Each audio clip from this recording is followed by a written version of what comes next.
Mountaineers in the Big 12, Mountaineers elsewhere. How would that size up? Welcome into the Voice of College Football and our West Virginia show that we provide for you every Friday night, 8 o'clock Eastern Time. Get settled, hit the like button, leave your comments and questions in the live chat. We're talking West Virginia football with all of you for the next 60 minutes. And of course, make sure you hit the like button. We've got a special guest here tonight, Tony Altimore. Is he even a special? Tony, I don't know that you're a special guest anymore at this point. I don't think so. I think I've been demoted. Here. I've been demoted to intern. I think you're a pretty high status intern. I'm honored. Thank you guys. Yes. I was listening to Country Roads on Alexa just to get the mood right. Get the mood right. Yes, absolutely. We should probably we'd have to pay all sorts of copyrights fees. That wouldn't work, unfortunately. We could dive into some kind of ripoff, cheap ripoff of Country Roads and look for that. And we could all sway into the open. That would be tremendous. The two guys that make this work each and every week as well, of course, right next to me is Justin Walker, Coos 206 on Twitter. You'll see his banner throughout the show. Follow him on Twitter. And, of course, get on over to Coos' Corner right here on YouTube. And, of course, down below, the brains of the operation, Travis Kenobi. Last word on college football. Travis, how you doing? Doing all right, Mark. How about you? I'm good. Coos, how's it going? Doing great, Mark. Thanks for having me. All right. The brains of the operation normally, Travis, but, Tony's going to give you a run for the money here, certainly. He is just, it's been phenomenal. When you get a 98% feedback of thumbs up to the ultimate, you know that it's amazing work. So I know I've been paying off the NIL well. Yes, you've fared rather well in all of this. So West Virginia centric show. We of course want to look at the West Virginia program and the value of the program in a very number of aspects. Tony. Do you want me to start? Or yeah, if what did you want to attack first in regards to West Virginia football? Do we want to look at fan base, academics? Fan base. What do you got? So we do the heat map that kind of shows the general stuff. You guys have I think you guys have seen on the channel before. We've done the heat map, I think. We've done the fan base numbers, right? Yes, we have. So you guys know West Virginia has a huge fan base, ranked number 30 in the country. And not only that, but I'll tell you guys, and I don't have good slides on it. I need to make them. I actually divvied up when I sort of calculated the fan base sizes. I calculated them in a couple different ways. And one of the ways that it calculates and it puts it together is it gets really what I consider sort of active fans. The people that are out there, they're buying tickets and they're engaged with you guys on the internet because they use all kinds of different metrics.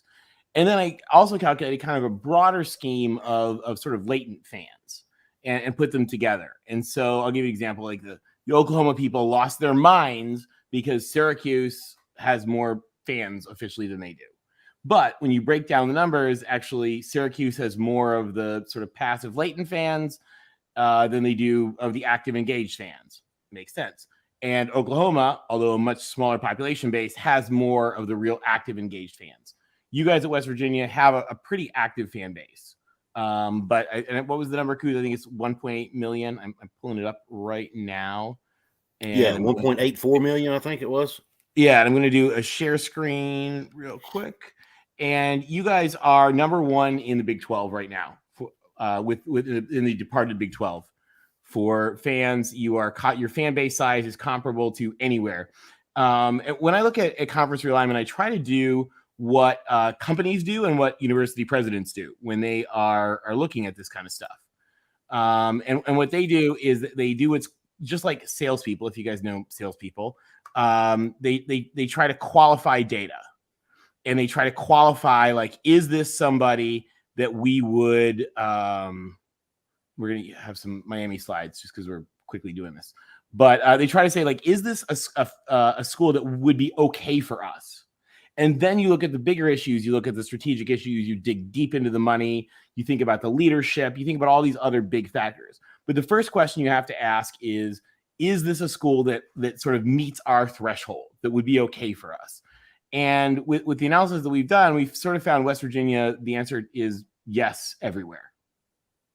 You guys would fit within any of the major conferences, except probably the Big Ten.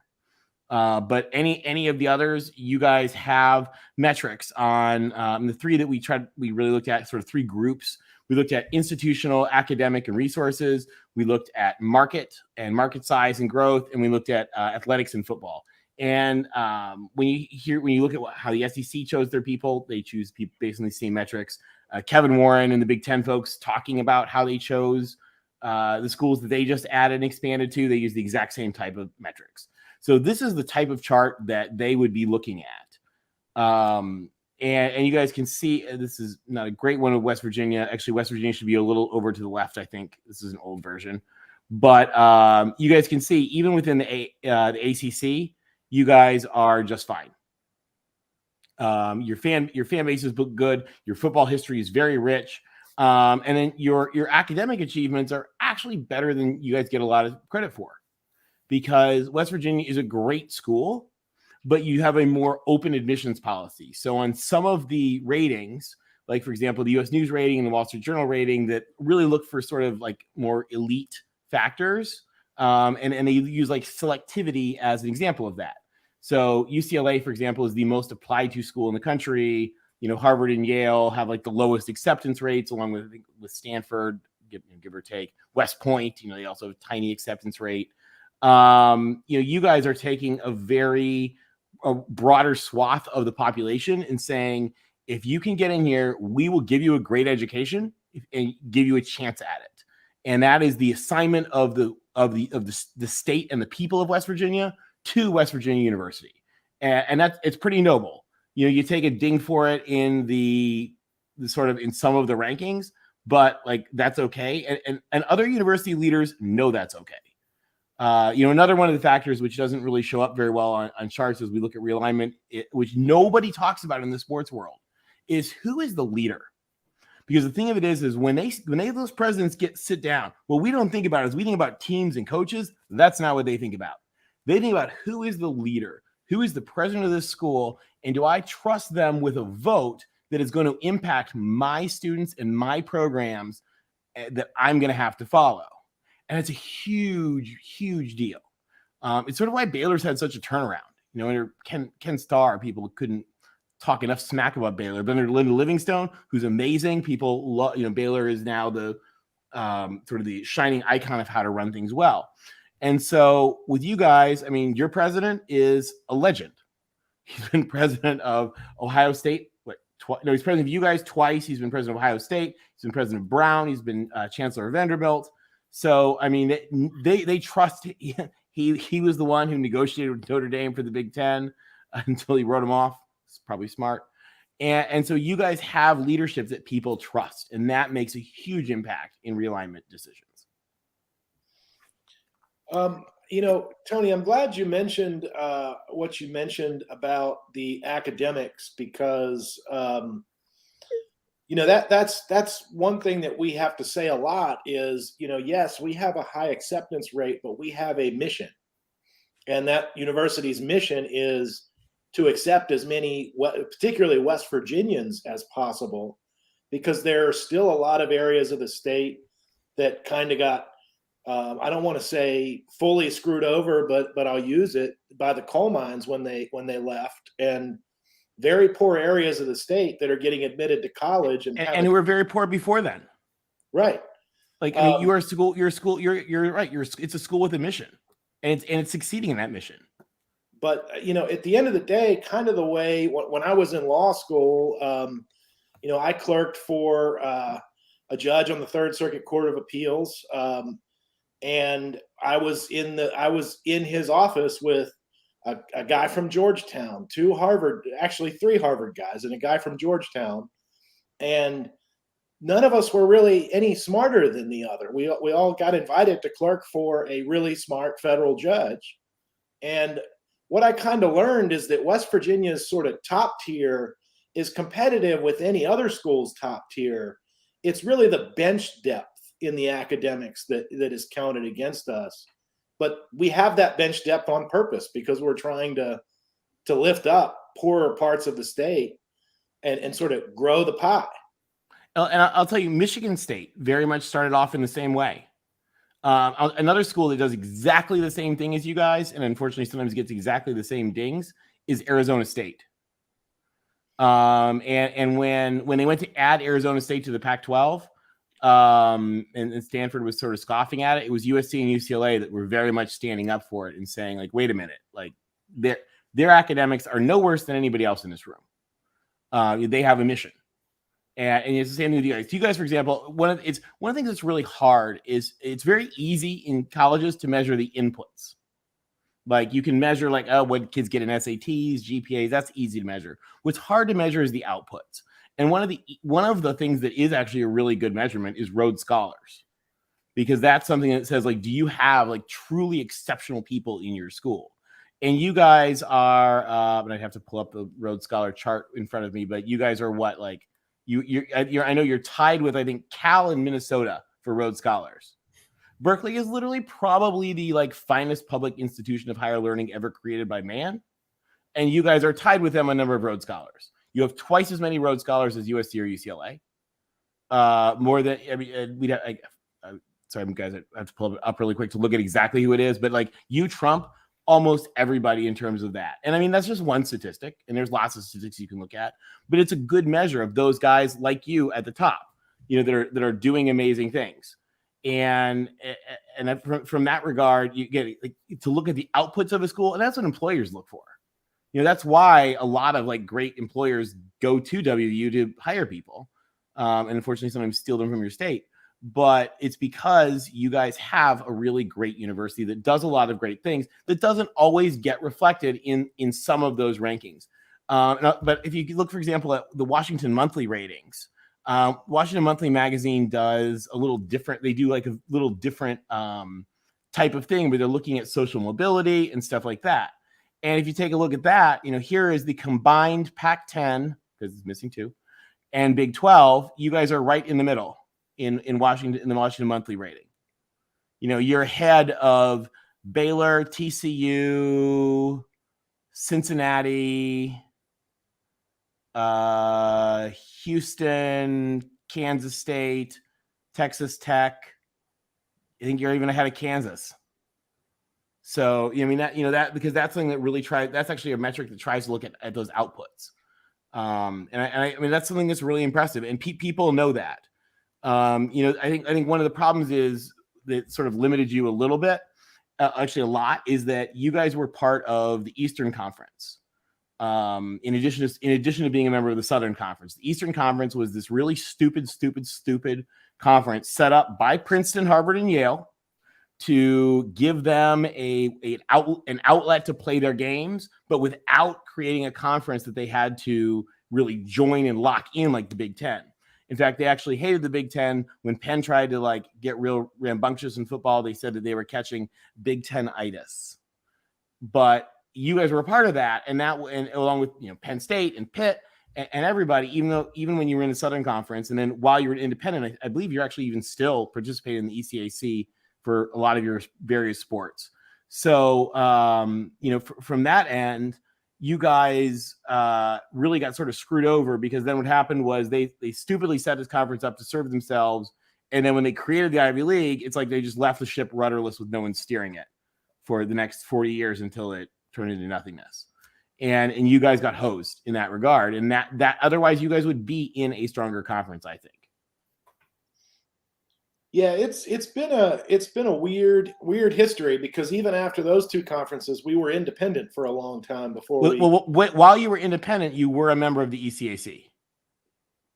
The ECAC is like a conference, but not a conference. This was set up so that Harvard and Yale wouldn't have anyone telling them what to do, and they could tell everyone else what to do. And they put the Princeton AD in charge of it for 45 years. That sounds like a very Harvard and Yale thing to do, right? Completely. Not only that, this is the same dumbass, this guy, Asa Bushnell, the Ivy League trophy is named after this idiot. As far as I can tell, he never made a good strategic decision in 40 years of college sports senior jobs. Never, not one, from what I can tell.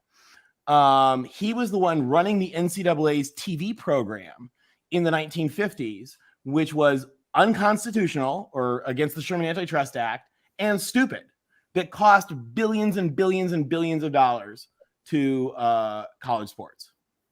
That Oklahoma finally got overturned in the Supreme Court, run by the guy who ran a conference that you guys were sort of stuck in.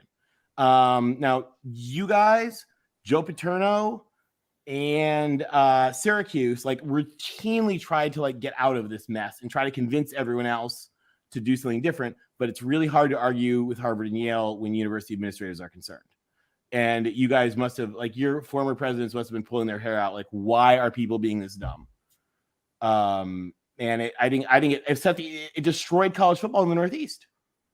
It really did. It very much damaged Syracuse. It damaged Temple. It damaged Penn State. It damaged Pitt. Penn State came out of it okay. You guys came out of it real well. You guys were really strong in that independent era.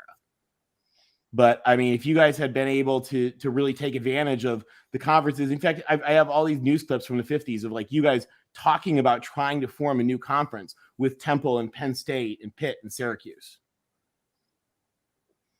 Yeah, we try to be forward thinking, but sometimes it's just a matter of, do we have the resources that other people have? And that's the part that really scares me about this current round of realignment is, if we were in the Pat White, Steve Slayton era again, and we were regularly an 11-1, 10-2 team before bowl season, it would help us to mask some of the apparent deficiencies that other people see. But we don't have that right now. Right now, we're going through sort of a longer term rebuild and trying to find our identity again. We don't. Daniels. I think JT with Graham Harrell, they're going to do it. It's going to be some offensive firepower, but it's the fact that we don't have the financial resources and backing that some of the other schools do that I think is hurting us right now, even more so than the academics. I keep trying to tell Coos, if you need a new partner in crime, Cal is available. Yeah. They're also gold and blue. They also have a hilly campus. Really nice. You guys have a better monorail than they do. Who in the world would put those two together? I keep telling Coos, I could see it working. Like they could be like the odd couple, like good friends. Yeah, you guys would be surprised. Although it'll creep you out because you won't know how to watch the game. This is like when I watched USC Minnesota and I like kept cheering for the wrong team accidentally. Because they catch the ball and you're like, yeah, oh wait, that's not us. Oh, are we white or dark this time? Exactly. No, they'll look exactly like. I can see it though. You guys don't count it out. I'm trying to work on Coos for this. The time gap leaves a little bit of a problem. West Virginia people don't go to bed that early. Cal people don't party that late. There you go. In all seriousness, though, in most of these realignment moves, each school has a partner. And I was listening to a podcast the other day, and I don't remember which one. I listened to so many, but somebody mentioned that West Virginia and Pitt should partner up together and try to find a home. And I got to thinking about that, and I thought, well, Pitt's president, and it's a female, and I cannot think of her name off the top of my head, but she was hired by Gordon Gee at one of his previous stops. Do they have a female president now? Okay, I have to update my chart. Yeah, I think so. Or it may have been their AD. Somebody in a leadership position at Pitt was hired by Gordon Gee. And was hired by Gordon Gee. So that's just one example of the many connections he has. Well, and I'll tell you, Coos, I think you're right. But she would pick up the phone when he calls, or vice versa. And that means something. It means everything. I'll tell you, I mean, if you guys could somehow link back up with Pitt, we are in an era where partnerships matter, and two schools that share an airport, that share a big airport, that's a dream for so many travel sports. And I think it's the 26th biggest media market in the country, which wouldn't hurt. I believe it. And actually, Coos, after I was on the show with you, a guy, actually an awesome guy, I don't know if you're watching, sent me an email about West Virginia's sports, about their non-revenue sports and how they travel. And it was really interesting because you guys don't actually play a lot of the Big 12 schools in a lot of sports. Right. And as I dug into it, I don't know if you guys know this, the Big 12, I love the Big 12, But a lot of the Big 12 schools have just cut their sports programs to the bone, probably to keep up with Texas. And so like a lot of them don't have swimming teams and tennis teams and all that. So you guys are actually playing most of your non-revenue sports games are not against Big 12 schools. No, we're actually in different conference affiliations for a lot of them, aren't you? And things like that. So it helps. I mean, and you're right. A lot of the other sort of non-revenue positive schools in the Big 12 decided we got to get revenue positive, and the way we're going to do that is we're going to cut all these sports, and we got to cut. For every men's sport we got to cut a women's sport, or vice versa, to meet their Title IX requirements. Right. And that's hard. And there were other sports he was showing, and this guy was awesome. He sent me a list, like a whole breakdown of them. And I really appreciated it because, I love to learn about all the different schools, and every school is a little bit different. And there were a lot of sports where you guys, the only Big 12 thing you do is go to the Big 12 championship. I don't remember, it might have been cross country or something like that. And everything else you do is more local. So yeah, for you guys to travel to have Pitt as a travel, because again, football and men's basketball doesn't matter because they're gonna be on charter planes no matter what. But all those other sports, having somebody that's there, because what the Pac-12 has always done, it's great, and the ACC does this a little bit. It's not quite as organized, but the Pac-12 and the Ivy League is a little more organized. Is that they have these travel partners. So like the 2 LA schools go play the 2 Arizona schools, and they do one on Friday night and one on Sunday afternoon. And then nobody misses any class. And so if you guys were, for example, paired with Pitt, like the 2 Kansas schools could fly into the Pittsburgh airport. I mean, just hypothetically, not whatever conference it would be.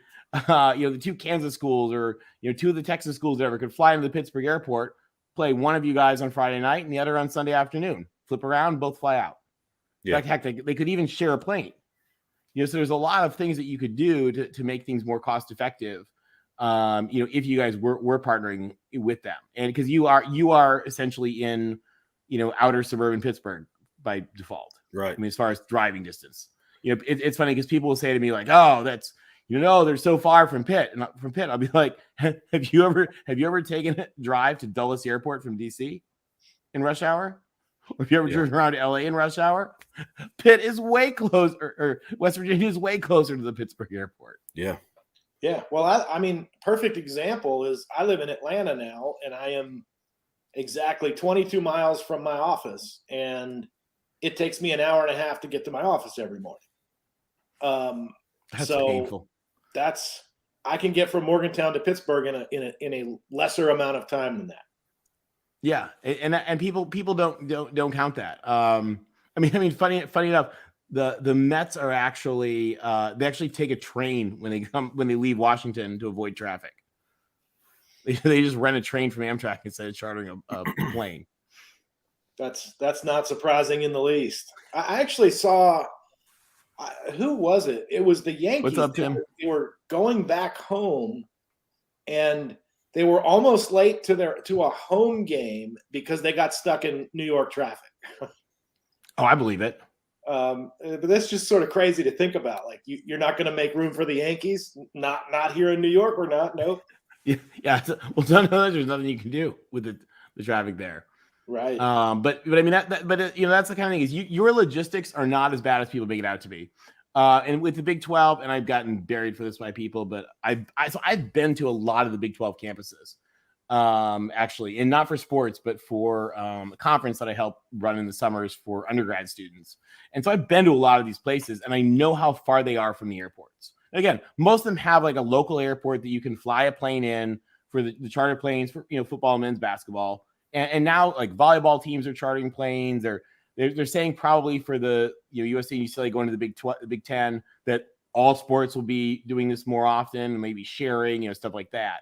But the folks that do have to fly, it's not hard from West Virginia. It's hard for the rest of the Big 12. Manhattan, Kansas is nowhere near a workable airport. It just isn't. Lubbock, like to fly into Lubbock, there's, I don't know, 2-3 flights a day. So you cannot have an afternoon game in Lubbock and fly back home that night. We've checked on it. Was that Jake? Yes. Thanks. Well, actually, I think about it, and I guess being here in Atlanta provides another good example, because Georgia Tech is one of the schools that's closest to a major airport and one of the major airports in the country. And look, I mean, it's a fledgling Power 5 team at this point in virtually all sports. I think that's one of the issues. So we talked about that idea of like, do you qualify? And I'll give you another example, another one, UNLV. So like the Pac-12 would love for UNLV to get its act together and be mediocre competitive. If UNLV could get itself to be mediocre competitive, they would have been in the Pac-12 forever ago. But they're just awful. And I know they're trying to get better, and I've heard they got a new president and all that. But I mean, the thing of it is when you're as bad as Georgia Tech is, when you're as bad as UNLV is, it's not a team issue. It's not a coach issue. It's a C-suite issue. It's a CEO level problem. And it has to be fixed at the CEO level. And that can be fixed either with a replaced president, or it can be fixed with a president who just like rapidly like smacks himself in the face and gets in the game, gets off the mat. The Miami president's a great example of that. Like Miami just had zero interest in football, zero commitment to football. And then the Miami president was like, wow, that is really bad for my job security. And he went out, and I think in the course of, what was it, guys? You guys probably remember, it was like 4 days. He hired an AD and Mario Cristobal at the same time. Yeah, they like a lot of money to overhaul the program. And by the way, yeah, Tim, you're right. I oversimplified that, but yeah, it is. I did oversimplify it. You're right, Tim. Yeah, they've totally overhauled the program, put in that kind of investment. That is a C-suite decision. That's a CEO level decision. CEO being the president or chancellor and the board of trustees, like having to get them in line. So if you're as bad as Georgia Tech is, it's not a coach. It's probably not even an athletic director. It's a president who's like, we're going to invest in this and we're going to fire people who don't get us there. The USC president did that when she came in, and they actually realized that it was a 2-year rebuild, and that's what they did. And that's what it took them that long to get there. It was funny. Everybody thought the UCLA president was like paying no attention to football. It turned out he was. But that's the kind of thing. You guys have a president who's bought in. You guys went. You got Neil Brown. You guys are doing any. You do have ups and downs. Like that's fine. But like you got Graham Harrell. You got JT Daniels. You guys have a president who knows how to win. He's got some national championship rings. Right. Yes, he does indeed. And he's the most senior president in the nation, according to him. I believe it. I give him credit for it. He can have that role. Huh. Also, I love that his biggest scandal was talking smack to Notre Dame. That was like absolutely spot on. Yeah. Like I read it and I was like, why was this a scandal? Somebody on here said that somebody on here talked about him being a snooze fest or something. I'm like, well, then you've never heard an interview with Gordon Gee. No, he has no filter. He is extremely entertaining. Yeah, he has no filter. He doesn't. He's like so awesome and like so bad. It says they have to have a filter. Yeah, he's hilarious. What I like about him. Yeah, well, and he's just like a quantity unto himself. He's like his own personality that he's built, and he's unapologetic for it. And in some ways, people like that. We could probably use more of them, but if we had more of them, they wouldn't be so unique. The thing of it is he can do that because he's him. Right. You can't do that when you're like the new kid on the block. But when you're him, you can do that. And I think Shane Lyons is also very well respected nationally as well. I mean, he was mentioned as a candidate for the Big 12 commissioner job. Yeah, he's very well. I mean, you guys have the right people in place. I honestly think, and I am hoping you guys do not have knock on wood or whatever that is. I'm hoping you guys do not have injuries or whatever, because this is, I think, the season that you guys gets together. Because it take when you have a rebuild, when you have things didn't go well under your last coach, that happens, and they did the rebuild, and now last year they were pretty good, and this year I think they've got it in line for the rebuild. And the thing of it is in this world of conference realignment, especially if things are going to take a pause, right? Like, or if the ACC's have the ACC, this ACC grant of rights contract just seems from what the educated attorney people are telling me, and I'm seeing, educated analysis of attorneys and contract people who've looked at the document, not like, JS whatever on Twitter, like actually attorneys who've looked at the document. They're saying that it is real ironclad. And not only is it real ironclad, but it's missing all of the things you would need to try to fight it. Like it doesn't have I'm mansplaining right now to an outstanding attorney. No. But from what I'm told, like it doesn't even have jurisdiction spelled out. Like it's like a 4-page document, and it should be like a 50-page contract. Yeah, it's very bare bones for sure. It amazed me when I went to go look for it to say, "What is this?" Stop talking about it. I'm going to turn it over to the guru. Yeah, I want to hear Travis's thoughts on this. People are complaining about, and what is this thing that's holding the ACC together? And I saw it's 4 pages, and I said, I would write more than a 4-page contract for the sale of a car. In fact, I've signed enough car purchase agreements to know that they're generally longer than 4 pages. And that's in very tiny print that you can't even read. The thing that's interesting about the ACC, though, one thing that I looked at is if you look at and contract law really is not that difficult. It's can you read and understand what words are on the page? And contracts ultimately come down to, as I'm sure you know, the economics of the deal. You can breach any contract you want if you have enough money to pay for the damages that result. The interesting thing about the ACC grant of rights is that it admits that its sole purpose is for the ACC to be able to deliver under its obligations under that ESPN agreement. And therefore, though there's no way, like there's no majority is required to get out of this sort of language or anything like that you would expect, there's no liquidated damages provision, all of the belts and suspenders. If the ESPN TV contract goes away, you can walk away from the grant of rights without having to pay any damages because it literally doesn't grant anything else but the rights needed to fulfill that contract. So when I was spitballing with somebody the other day, I said, if ESPN makes the decision that it's worth paying the schools that will be mad by it to get the schools it wants into a different conference, then ESPN could just pull the plug and pay some money and do that. The problem is the economics of it is that ESPN knows that it has such a sweetheart deal with the ACC. They're paying them so far under. Doesn't want to lose that. Why? If you're a business, why do you get rid of that? I only have to pay the schools a fraction of what their fair market value would be right now. I'm not gonna let them go. To pay them $100 million a piece in the SEC. Right. So that's kind of why I think that's one of the reasons why the Big 12 and Pac-10 sort of merger has gained a lot of steam, is because it really would amount to Fox sort of coalescing its liabilities that it already owes to Pac-12 and Big 12 into one big conference, and maybe would allow them to be competitive with ESPN on Saturdays, because they only have so many games they have to play, where ESPN is balancing between 3 and 4 channels plus an app. And I think there's another strength in the Big 12's weakness as well. And you guys do not bury me for this. Let me actually make this point first before you all bury me for it. So last year, I think the Big 12 has one tremendous weakness that is its enormous protective strength right now.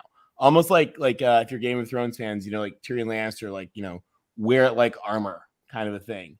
And that is that last year, when the world was falling apart to the Big 12 with Texas and Oklahoma leading, every Big 12 member tried to go somewhere else. And every single one of them got rejected by everywhere they went for different reasons. So every one of these other conferences took a pass on every Big 12 school, sort of leaving them very wounded, very isolated, whatever. But it actually has now turned into an enormous strength, because what that means is that you guys are not going to get poached. The ACC is not going to try to steal your people. The SEC, I mean, maybe in a one round, one off year, or you guys might go to the ACC in a trade with Notre Dame. You hear all these random things, but in general, the Big 12's strength is that it does not have something that other people are trying to gobble.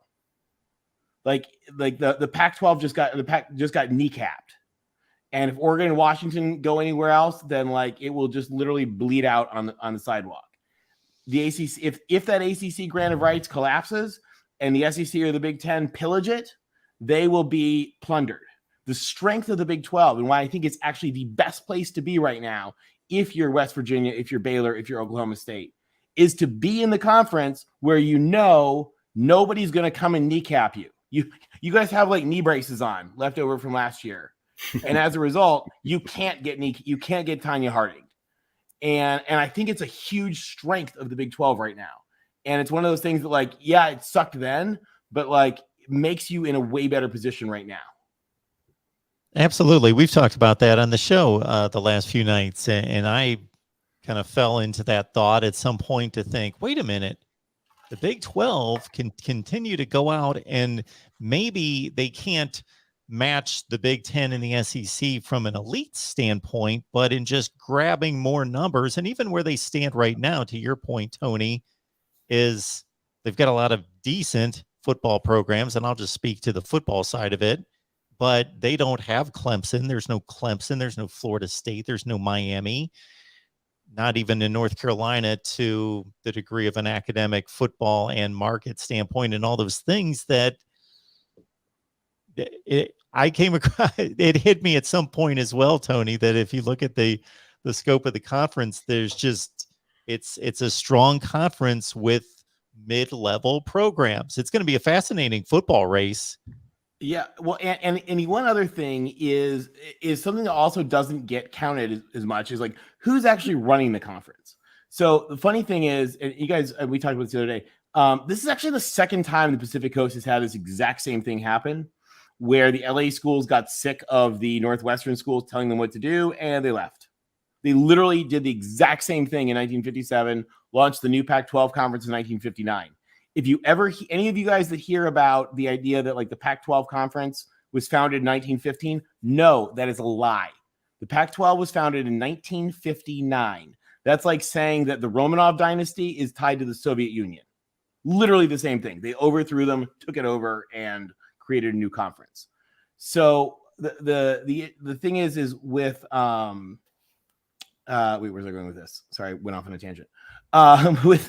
With the Big 12 right now, you guys have this strength of who's leading you, and the schools that might be the most likely to take off, Baylor and Texas Tech, are actually the ones that sort of run your conference right now.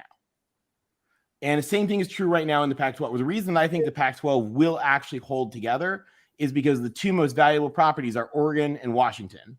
And the Pac-12 conference, the three CEOs on its executive, or whatever they call the management team or whatever, are Washington, Oregon, or Oregon just finished. So I think it's Washington and Oregon, Washington State, and Oregon just finished. So they've built the conference in their image, in their idea of what they want. The Big 12 right now is run by Lawrence Skovanec from Texas Tech, and Dr. Livingstone from Baylor is like the queen of all college athletics right now. They have built that conference in their image to what they want, particularly over the past year. Now they can sort of flush Texas and Oklahoma out of the way. And so as a result, like they don't really, when you built the house, you don't want to like move into somebody else's basement. And I think that gives another huge strength. Like they don't want to like go and join in the Pac-12 and be like the new sort of also ran guy, when they're like, no, we're running this show. We built this how we want. We went out and picked the new teams we wanted in it. So I think it's a huge strength. Yeah, but it also worries me. It also worries me that even though people won't poach the Big 12, but it also may be harder for the Big 12 to add anybody else because maybe they're not looked at as an attractive conference. You know what though? You guys have some okay brands that are there is no John Wilner actually put this really well. And again, this is gonna, oh my God, they're gonna cream me for this in the chat, I'm sure. We're quoting John Wilner, not me. John Wilner said that there are no A brands available, and that when Houston went to the Big 12, that all and Central Florida went to be the last of the B brands were taken, and what's left is sort of the C brands. And they may add inventory, but none of them are going to move the needle financially. They may add strength and now strategically. And I'll tell you, I think presidents think like this too, is that when we talk about like the difference in small numbers, like a couple million here and a couple million there, you may make a different strategic decision over a couple million here and there to do something that you think is going to make you strategically stronger, like growing in numbers. Mm-hmm. The difference is when you think about like the SEC and Big Ten money right now you're talking $50-60 million of difference. That's on another level. You make big decisions for that. But if it was like, okay, well, we're going to do this and everybody's going to lose $1 million a year, but we're going to be a lot stronger, it's a no-brainer to a university president.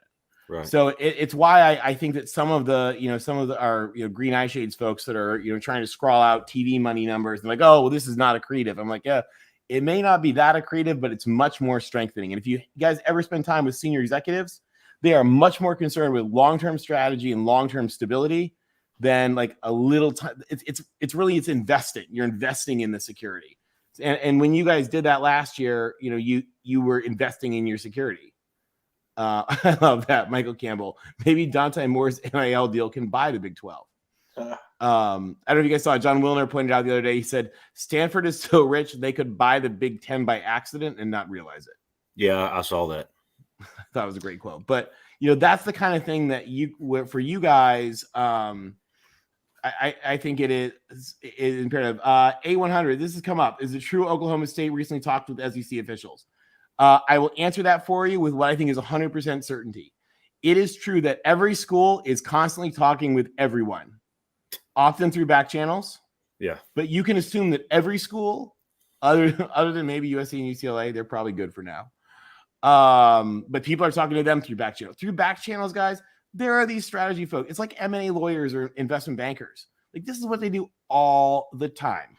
Like companies have entire departments to deal with this. You guys, your universities have strategy teams like answering to the president who are like working with this kind of stuff all the time. And quite honestly, your athletic department might not even know. But I think you can safely assume that every school is talking right now they're always keeping conduits open to every league. But they're not just talking about sports, guys. These guys talk to each other all the time about all kinds of stuff. Whether it's sports, whether it's research, whether it's fundraising. I mean, these folks are so intertwined. They are constantly having conversations with each other. The Holden, oh my gosh, I'm blanking on his last name. The old chancellor of North Carolina talked about he's like, I was always talking to the SEC guys. They're my friends. We were always talking about that stuff. So Tony, not to interrupt here, we've got David Smoke on the line from Sikkim Radio, Sikkim 365 I'm bowing Radio. away to the master. And Tony, you are welcome to stick around. We don't know how long we've got David here, but we would like to welcome David to the chat here at the Voice of College Football. David, thanks so much for stopping by. Hey, how we doing? Can you hear me okay? We've got you. Okay. How are you? Good to see you. Good to see Tony. Tony's he feeds it all right, man. He's got a lot of those great graphics, no question. How you doing, Smoke? Absolutely. What's up, man? How we doing? Good? Great. Hey, great show tonight, Smokey. You guys were awesome. We are so crazy fortunate that we started our show, the new one, in April of 2020. Everything was okay. But in the last, 11 months or so, everything's exploded because so many different fan bases want to know how they're affected or where they're going. Are they going to survive? And it's just like we just rinse and repeat like we did a year ago with Texas and OU in the Big 12. David, we want to find out something about Baylor football. It's certainly the trajectory is straight up in the air, it appears. Dave Aranda took over a couple of years ago, defensive guru from LSU, 2-7 during that strange COVID year, but shot to the top of the Big 12 with a a stellar performance at the goal line against Oklahoma State, of course, in the championship game. And now for the first time in 7 years, the Big 12 media said, this is the team to beat. Yeah, they had that run, fourth, fifth, 6 years, whatever it was, in 2010.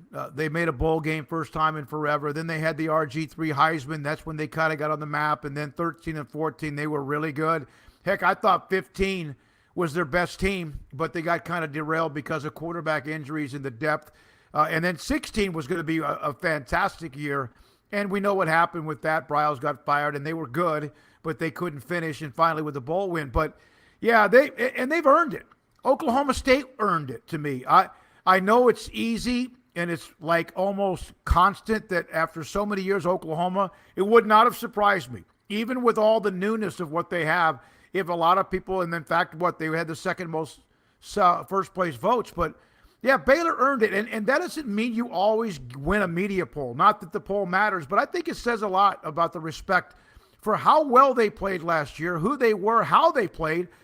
And they lose a lot of people, but the Dave Aranda factor right now, it's like the old top 40 Billboard magazine when records were shooting up the top, they had the big bullet aimed at the top, and that's kind of who they are. Can they repeat?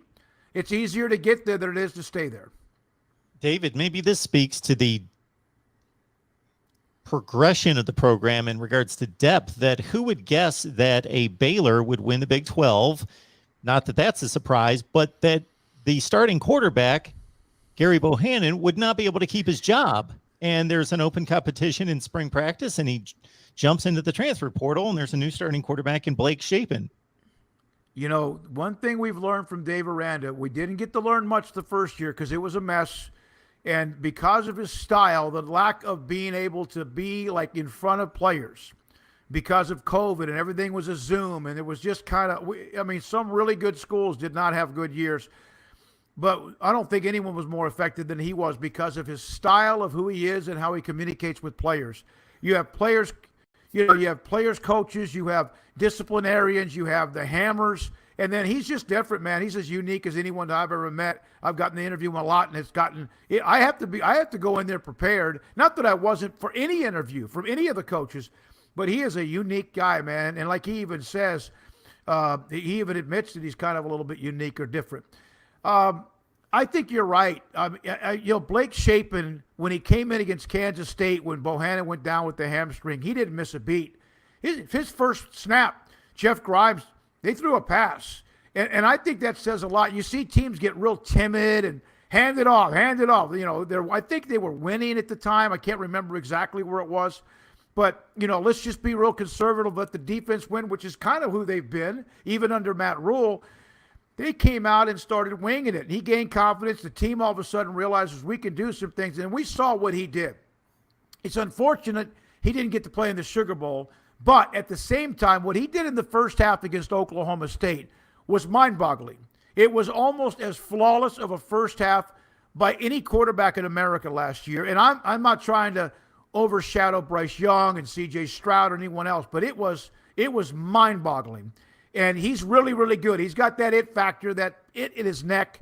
And now the question is, can he remain upright? If he does, they're going to be pretty good despite losing a lot of weapons. Smokey, I got a question for you. Yes, sir. Baylor's recruiting class right now is what? I think it's second in the Big 12, if I'm not mistaken. Yeah, it's behind. Yeah, it's behind Texas. It's probably, depending on which one. I don't look too much at this time, but they've had a nice little June. They had a great June. I think it's 7th, 8th, 9th or something like that. They'll end up, like right now, Michigan's like 40th. Alabama's well down the list, and they'll get their 3 or 4 5 stars here whenever they want to.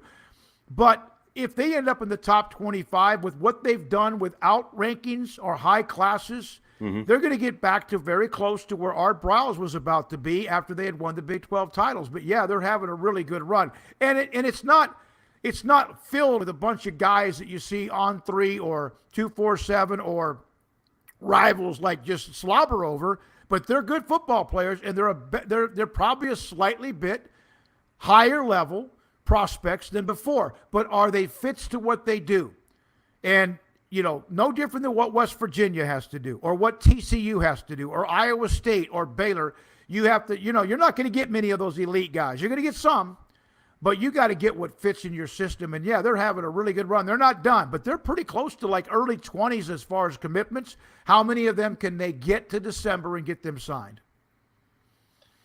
David, my name's Travis Kenobi. We've never met before. I write at Last Word on College Football. And yes, sir. How you doing, Travis? Good. This is the statistic that I just so happen to know right off the top of my head based on spreadsheets that I create. But Baylor was one of a very small handful of schools that lost only a very small handful of players through the transfer portal. Yep. In your mind, what has Baylor done well to prevent the mass attrition that other schools are facing? Because it's not just West Virginia that's losing 20. It's everybody that's losing 20. And Baylor lost barely any. Yeah, that's a great question. They lost Lovett back after the 2020 season to Penn State, and they had a couple others leave. They lost Gary Bohannon, but that was basically Dave Aranda doing what most coaches would never do. Hey, we're going to move forward, and we're going to give you a chance before the deadline after spring drills to decide what you want to do. Take your time. And, of course, Bohannon now is at the University of South Florida and will be there, and I'm happy for him. Not a better person. Great teammate. All the things you would say was a major part of what they did last year. But the one thing about Dave Aranda is he can be, and I don't want to use the word cutthroat because that's not him at all. We saw what he did. Remember after the 2-7 season, he fired offensive coordinator Larry Fedora, the offensive line coach at Wickline. He fired a couple of others, the quarterbacks coach. I mean, within less than 2 or 3 days after the season ended. He is not afraid to make a business decision. And he did that. And I think in this particular case, if they want to be more than just a cute little story, if they want to be a team that wins the Big 12 and wins a Sugar Bowl or maybe has bigger aspirations, they have to make sure that they're constantly tweaking. And in this case, the quarterback position led to Bohannon leaving. I know you didn't ask me that part of it. I'm telling you, man, the guy's there. Winning helps, first of all. Secondly, Dave Aranda, I think, has the pulse of every single player in that locker room. Maybe there's 5 or 6 that aren't happy. Maybe there's 20. I think all of them, though, trust him. Charlie Brewer, when they were terrible at 2-7, he transferred to Utah. I like Charlie Brewer. He was a freaking warrior for the Baylor during those years when Matt Rule was there. They don't get to a bowl game in 2018 without him. They probably don't get to where they were in 19 to play for a Big 12 championship without him, even though that was a hell of a defense with a bunch of NFL players on it. He just seems to have a pulse. And that goes back to what I said earlier. I don't think anyone realizes how 2-7 affected everybody. Everybody. I mean, a lot of teams were not very good.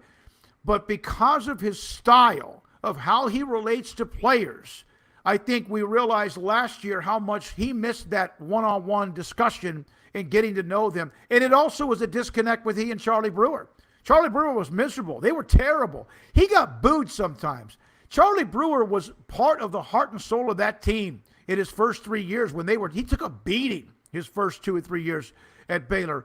And it still hurts Dave Aranda to this day that he could never really connect with Charlie Brewer. In the end, it was the best thing for Baylor because they moved on and they had a heck of a season last year without it. What is the Baylor contingent thinking about realignment, expansion, everything that's going on across college football? But the Big 12, as we just had a discussion as you came on, might be somewhat insulated in a strange way. But what do you think about the Big 12's future? You don't mind if I go back to that transfer thing, if you don't mind as well. One of the things I want to, and I can talk about that next thing forever. One of the other things, they lost a lot of players. And so it's like growing grass. You got to go in there sometimes, thatch it, or you got to cut it for the next part to come through. And they lost a lot of players. I mean, really good players. 6 players drafted, a bunch of others in the NFL at camps. And so that allows that youth that they have to get a chance. Now, if a lot of those guys would have stayed around, I don't know. Maybe they do lose more to the transfer portal. They lost R.J. Sneed. That's unfortunate because that's their weakest position right now at wide receiver going into the season. He's at Colorado. Great kid. as well. But you know, I do know this, that Baylor has been through this before. West Virginia went through this about realignment last year, as did everybody else. As a guy who's covered Baylor since 2010, you had Nebraska, Missouri. I'll never forget. I'm going to take the job at the place in Waco. On my way back home, discussing it with, you know, like kind of making calls and getting an idea about where I'm going to move to. Colorado and Nebraska are leaving. I'm about to go cover Baylor, who had been terrible, and I'm about to go cover them, and they might not be a Division I football program. They may not be in a Power 5. They may not be in the Big 12. I mean, that was discussed. You get through that, then you have A&M and Missouri leave, and here we go again. Texas is going to go to the Pac-12, etc. You get through that somehow. And then, of course, last year with Texas and Oklahoma to the SEC, and there we go. I mean, you guys experienced it. It was kind of, sometimes I didn't lose sleep over it, but you just never knew, because we love big time college football, and you love covering big time college football. And I don't even know what big time college football looks like in 12 months. I don't know. So there's a little bit of nerves. I mean, there's no question, but I look at it this way. They're like a cat with 9 lives. They've found a way. The Big 12 has been the most rated conference you could imagine. The SEC hasn't been rated. I know back in the day, I think Tony's even told me that, you know, Tulane was a part of the SEC, or what the Pac-12 used to be. The Big 10 hasn't lost anybody. Maryland left the ACC, and the Big East is gone, basically in football terms and whatever. And they just find a way. They just find a way. Some of it's been political, and some of it has been getting your hands and your elbows greasy and dirty and finding a way to get everybody to come together. One thing about with Texas leaving, as you guys know, this will be a much more united, one single type vision. You don't have to worry about somebody else making a phone call. And that doesn't mean that people aren't making calls. That doesn't mean E. Gordon Gee's not making calls. That doesn't mean Mac Rhodes is not making calls, or Dr. Livingstone, or anybody else. But Gene Taylor at Kansas State. But it's a united front. I talked to somebody yesterday that would know, and we're in. Now, I know that's hard to believe and trust anybody anymore right now in college athletics. There's a reason to be kind of like, I don't know. They are all in. You hear about West Virginia, ACC, Kansas in the Big 10, or Oklahoma State. That's a lot of more just social media, fan discussion, message board stuff, which is great. That's what we live for. But they are all in. And I just feel, because the ACC and that grant of rights, no matter what anyone can do about trying to get out of it, that's going to cost millions and a lot of legal fees, if that even happens. The Pac-12's wounded. A lot of really good schools in the Pac-12. I feel for them, because the Big 12's been through this before. But I just have a feeling that somehow, some way, even though there's not really a true blue blood in the conference, there's some good teams that beat the blue bloods, but there's no like alpha dog logo in the conference right now, that they're going to, again, find a way to be relevant. There's too much money out there that these schools are spending for them just to lay over and say, oh, okay, well, we're just going to give up. I think you're right on that, Smokey. I think they're gonna find a way. Yeah. I don't know really some of the back rooms, or here's one of the things we hear about, that so and so's been offered the Big 12. It's like Team XYZ whatever has been offered to join the Big 12. That's not true. I haven't really reported a lot on my Twitter account. I've done a little bit. I did this today. Anyone that thinks anyone's been now this is as of earlier today, that's been officially offered to join the Big 12. That's not true. Most everything going on right now is dialogue. That's a good word. But anything that's like, hey, this is what you get, this is what we want, you have 30 days to make a decision. No, it's not happening. Now, could that change this weekend? Colorado's having a meeting tonight again, another of the Board of Regents. It could change in a heartbeat. We are in a society now where USC, UCLA leave Thursday a week ago. Well, we want another story the next day. We want another story on Sunday. We want a story tomorrow. We want a story today. And social media just like thrusts that into our heads, right? And our minds are going crazy.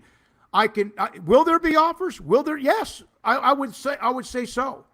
But nothing has been like, hey, Utah or Arizona State or whoever, this is what we're going to do. I don't think any of that's been discussed. I think there have been, again, some dialogue, but that's about it to this point. And I don't know what's going to happen, but I still feel like too much work has come in.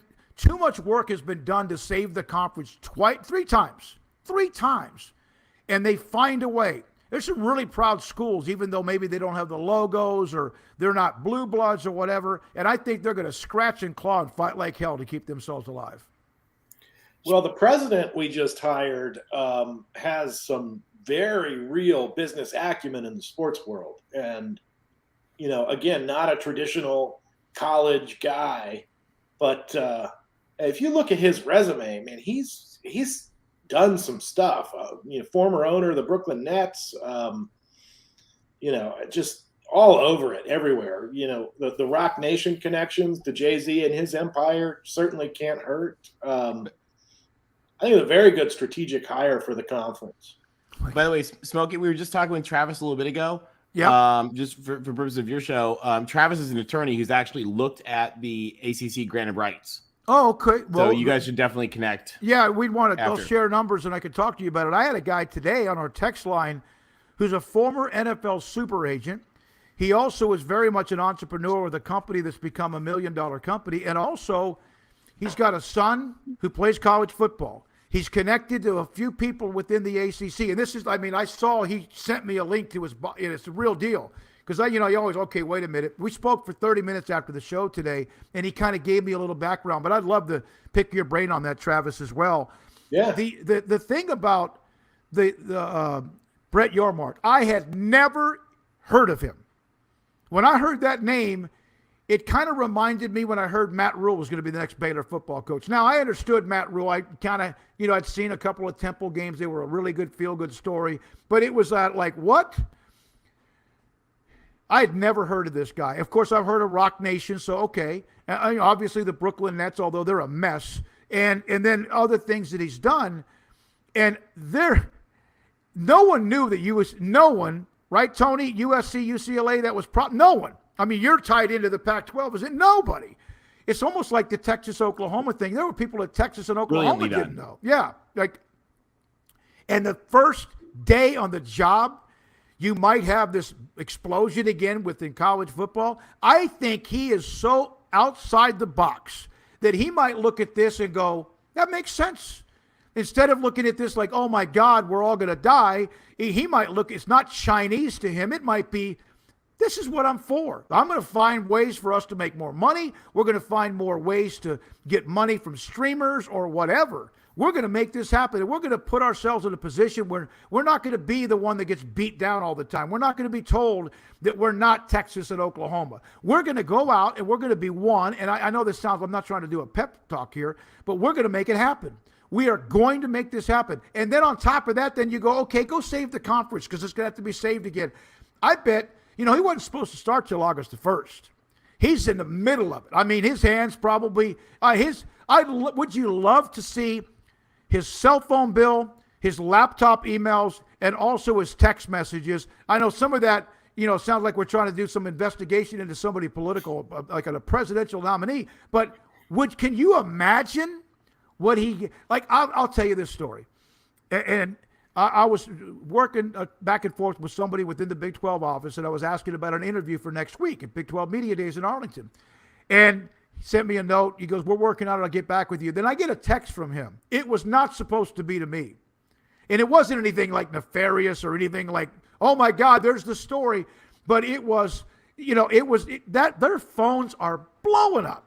I one day wish someone would do a, try to find all that information, Freedom of Information Act on all of this. But I think they might have somebody so unique that it makes sense. If that's way to maybe make sense. So is he already on the job, Smokey, even though his official start date's not till August 1st? Yeah, that was the other part I was going to mention. That exactly right. He's supposed to start August the 1st. He's going to be introduced Wednesday morning, Big 12 Media Days in Arlington, 8:30 in the morning. Dr. Linda Livingstone, president at Baylor, board of governors with the Big 12, part of the transformational committee. She's a rock star right now. Right. She will introduce him, and that's about 8:30 Wednesday morning. They wouldn't introduce him if he wasn't like already entrenched. Now, if this had not happened, the USC story, they probably still introduce him. But man, to start this thing with him, I mean, it's. Can you imagine? I mean, follow all the various Twitter accounts that you guys have, and people will be able to get all sorts of information. Yeah, he's very much involved, very much. And don't discount that Bob Bowlesby, and I know that people thought he was sleeping at the wheel and all that with Texas and Oklahoma. Bob Bowlesby's very much involved in this as well. Good. I've heard a rumor, Smokey, that I don't know if you can. There again, it's one of these reports that it's probably not true, but that because of his basketball connection with the Barclays Center, the Nets, that maybe, and I think this was somebody speculating. I don't think there was any I don't know, fact to this at all. It was just somebody speculating that maybe his idea for the Big 12 was, okay, we'll continue to be a solid football conference, and we'll get that $42 million a year or whatever the Big 12 gets, but we're going to focus on basketball and making it a stronger basketball conference because they're already arguably the best in the country. Let's strengthen that and capitalize on that. What would you say to that? They are the best conference in America in basketball, and all the various analytics and data has said that now for probably 5 or 6 years in a row. I know that, Kansas won it last year and Baylor won it the year before. And I know that other conferences, the SEC and Big Ten and other ACCs got their history as well. Let's put it this way, if you add the 4 teams that have been the ones mainly rumored to join the Big 12, Arizona by themselves in basketball just makes the strongest conference in basketball even more amazing. Because we know, and they've already, they had to overcome their coach getting fired, and they were really good last year. Mm-hmm. And then, you got to look and see a little bit about the other. Oregon's been okay. They're not going to be a part of the Big 12. I don't see that myself. But why not? Football drives everything. But next in line is men's basketball. Mm-hmm. The more teams in the tournament, the more of those tokens you get of how much money you get for every team that keeps winning in the tournament. And last year, the Big 12 had a nice little run, even though Baylor got knocked out in the second round. Yes, why not how about this? And I know Kansas City just signed up for like another 3, 4, 5, 6, 7 years, and it's a great place for the tournament. People can complain all they want. Well, it's an unfair advantage. Well, okay, we're going to do it there. Where else are you going to do it? Because they've done it in Dallas before, and it wasn't the same. And if it wasn't for Arkansas back in the days of the Southwest Conference, that arena would not have been filled because the Hogs fans went nuts. I mean, they were there all over the place. Why not? I mean, Bob Huggins' team was down last year, but it's West Virginia. It's Bob Huggins, Jerry West, and all the history you have there on top of everybody else. Why not make it elite in both? Because that's where all the money is. All the other things, none of them exist without government, Title IX and all that, but none of them really exist if you don't have the money coming in the pipeline. And that's why the football money is so important, and so is the basketball, getting teams in the tournament. And I know this is a football show, Mark, so I apologize for the basketball questions, but I think it ties in. But in that article, they even said, hey, why not go get Gonzaga to join the Big 12 as a basketball-only member, right?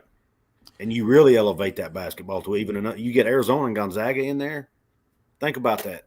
Well, then you might have 4 of the 5, 6 best teams in America if they're all where they're supposed to be: Kansas, Baylor, Gonzaga, Arizona. One of the other, I was going to bring up, how about this? He has this tie-in to Barclays Center. Kansas City is, again, the home of the Big 12 tournament, and it should be. How about somehow sliding one of them for the folks at West Virginia, Cincinnati, UCF, or whoever else joins the conference? Why not play one of them regionally up in New York or Brooklyn? Yeah, I thought just the same thing. Not very often, but if he has this tie-in, why not change that up at least once on occasion? The Big 12 championship games, it was St. Louis, it was Kansas City, then they moved it around, and now it's where it is at AT&T Stadium. It was in San Antonio, it's been in Houston. In some of those places, it was better than others. There's nothing wrong with looking at options, and this guy has this business acumen, the entrepreneurial type background that he has. I wouldn't put it past him that one day they play that thing in Vegas if he can find a way to get that done in Vegas. Yeah. Why not? Now the Pac-12 or the other conferences out west, well, you have Brigham Young, you might have Utah, you might have Arizona State. Why not Vegas? Hey, why not have Jay-Z T-Mobile open for the Big 12 championship game? Yeah. And T-Mobile Arena might be open during There you that go. I agree. Something I read on the internet. It might be open. One of the things that I was told, not by Brett Yormark, I have never met him. I didn't know him. I won't see him until Wednesday. Is somebody had told me that had worked with him is all these things like in college football, nothing is sacred. Nothing right now is sacred. And what I mean by that with him is all of the things that we've always done the certain way, there will be some things that will not be done that way anymore, because it's all going to be about not the eyeballs that we hear about marketing, making us, the Big 12, whoever us is, making us, we are this and promoting what the good things are rather than, oh, we don't have a logo and we're not Texas and Oklahoma, because that was shoved down people's throats. In a lot of ways, it should have been. Well, and Smokey, I think it's a strength of him coming in that he has no feelings of the past. Just when I came in, when I came into Waco in 2010, they had a radio station, had a great signal, and it was just, in my opinion, and one of the reasons that I was asked to come do something was the sales were way down, really down. And I've always been a part of sales along with being a broadcaster. Who can sell you better than you, right? If you're a talk show host or whatever. Secondly, well, this is what we used to do, or this is what we did in the 4 o'clock hour, or this, and I put up a note on my door. I will listen to anybody who wants to come and ask me or talk to me about what we need to do or should do, but don't ever use, well, this is the way we used to do it, because I'm done. That doesn't mean we didn't keep some of the things the way they used to do it. I had an older guy that came in, he goes, well, we used to do all this. I go, done. And it wasn't being heartless or being arrogant or anything like that. It was just that the way we used to do it. Brett Yormark, the way we used to do it is out the window, because we don't have anything. We don't have any idea what he might do. Will they keep some of the great things? Yes. But I think there's going to be a lot of things that he goes in and changes. It could be even things that aren't like in front of us that will be changed once he arrives. Right. Things we never see as fans. Yeah, and he can be tough. That's one of the things I had somebody tell me, because I didn't know him. He can be kind of a turd now. I mean, he's not afraid to let everyone know who's in charge. Now, he'll have to have a nice, hopefully peaceful transition, but he is not afraid to put his stamp on something, no matter what maybe others, because it's his job. It's his legacy now. Chuck Ninus came in and saved the Big 12 from the Dan Beebe letting Texas walk all over him. And then you had Bowlesby come in, and despite some ups and downs, last year, just by what he did with the 4 schools being added and surviving, and Tony, we used to talk about it all the time with you, somehow they survived that. That, to me, is his legacy rather than Texas and Oklahoma walking out the door, because that's the part that kept the conference afloat. And I think their conference is going to be stronger without them. Yeah, well, I think they'll be able to unified together. Everybody can grow. Everyone can feel like, oh, I'm allowed to talk in this meeting. And I may be exaggerating that. With Yormark, I think what's going to happen is that he understands that the way it's been working and some of the things the Big 12 has done before has not worked. That's why you're getting picked apart. And most of it is over money and egos, right? Well, if everybody's is truly equal in that room, the egos are out the door. And that's already happened with Brigham Young and Cincinnati and Houston and UCF. I use this example all the time, and people go, oh, my God, here he goes again. If the SEC can have the philosophy, Roy Kramer was originally the commissioner, and then it was Slive, and then it's now Sankey. If the SEC, the strongest college football conference in America for the last several years, if they can say we are as strong as our weakest link, then the Big 12 is going to make sure that's the way they are as well, which they could never really do when Texas was in the room. Couldn't do it. You couldn't do it. The NFL, the most powerful league in America, right? $billion business. The Cowboys are the most valuable sports franchise in the NFL. They're the Yankees of the NFL, except they haven't won. The Yankees have won more recently.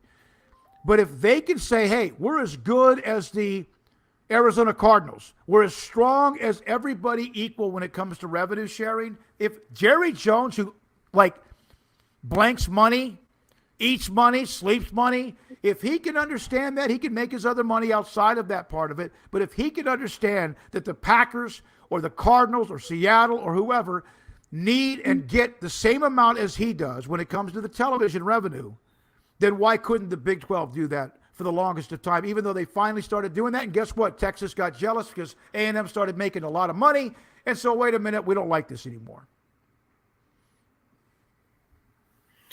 And that's one of the things that I think, maybe I'm naive, but I don't know that it benefits the Big Ten and the SEC to totally separate from everybody else.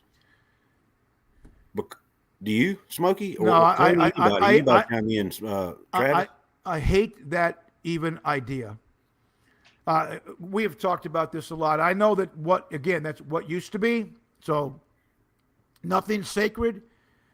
If you are not given a chance to know when you start working out in early August to go play for non-conference games and conference games and a chance to win a national championship, then why are you playing? Right. And North Dakota State rips off 8, 9, whatever they have. Mary Hardin Baylor down near us has won Division III titles like Mount Union and Whitewater and all that over and over and over again. They get to win a national championship. But there's a national championship and there's the national championship. And if all these Division I schools, there's 131 that play football. I think that's what it is.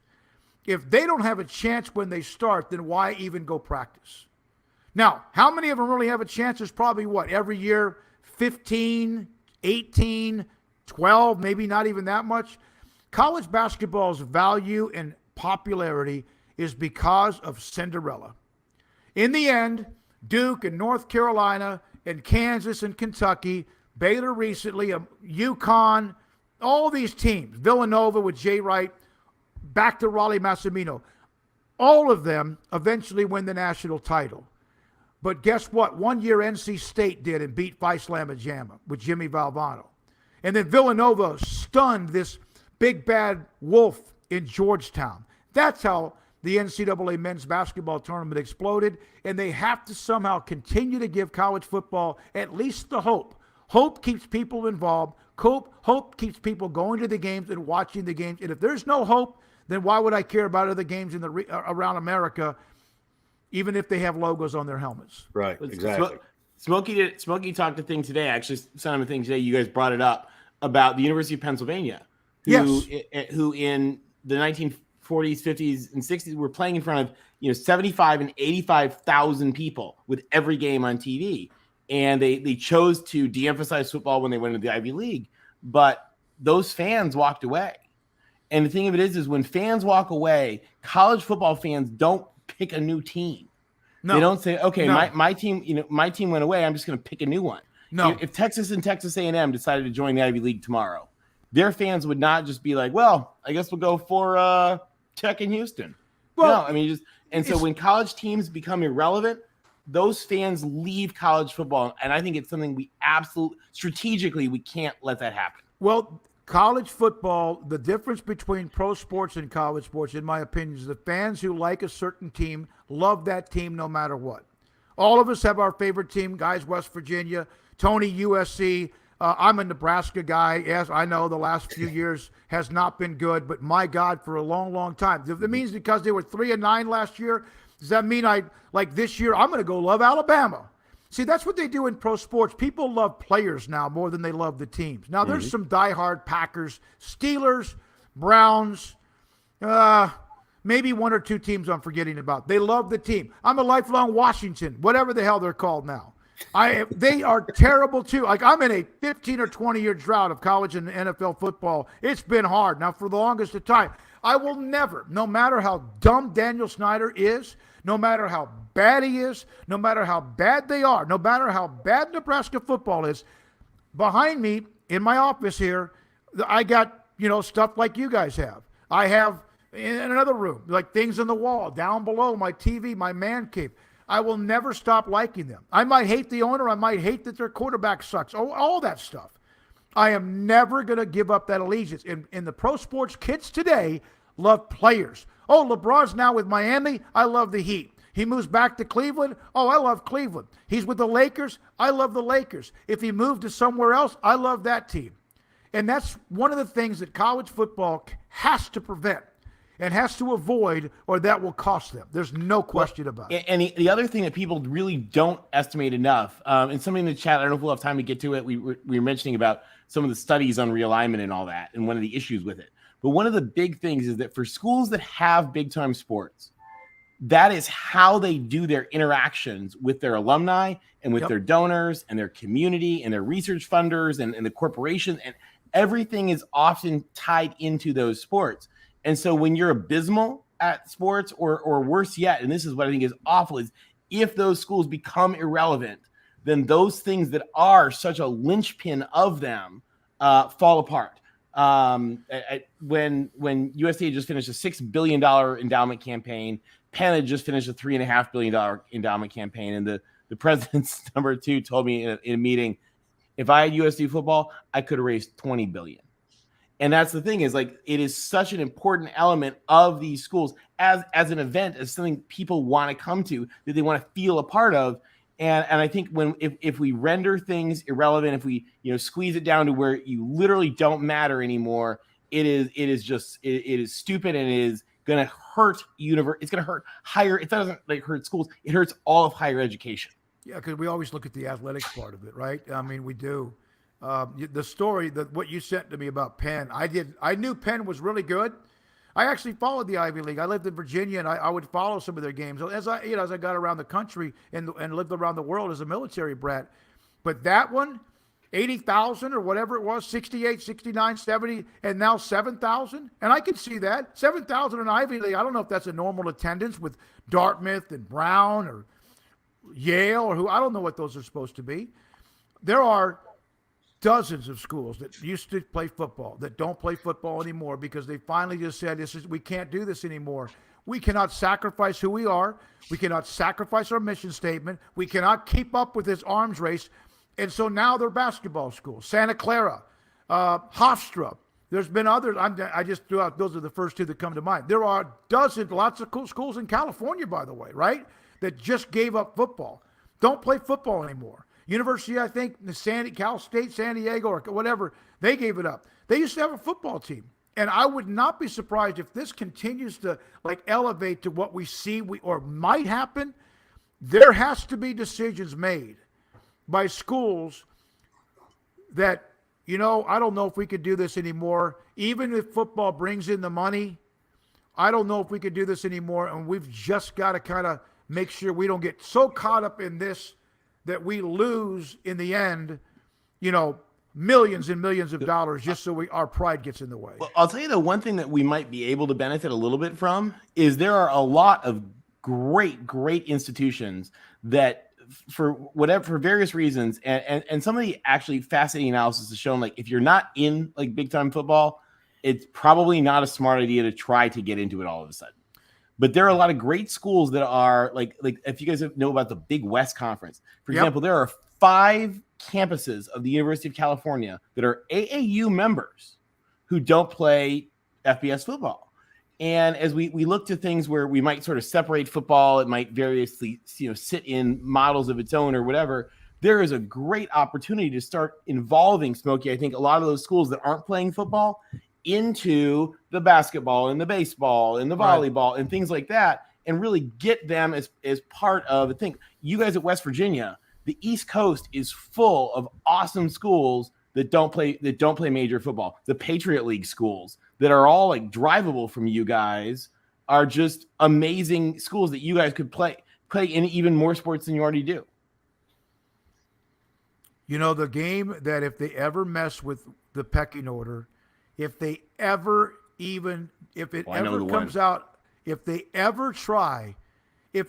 try to diminish or move the Army-Navy game, I may say things even though I'm on YouTube, I will lose my mind, because that's one of the few things we have left, right? The innocence of watching that game. My dad's a Naval Academy graduate, but I have incredible respect for West Point as well. But if they ever try to lose that where that's irrelevant, I don't know. That might be when I'm done. I'll tell you guys when I'm done. There are two games that I think, and I've been to football games all over the country. I've been to all kinds of bowls. I grew up in Big Ten country, lived all over the country, lived all over the world, been to like international soccer games. There are two games I've been to that are unlike anything else. And I know the other one you're going to mention. The Rose Bowl and the Army-Navy game. Yeah.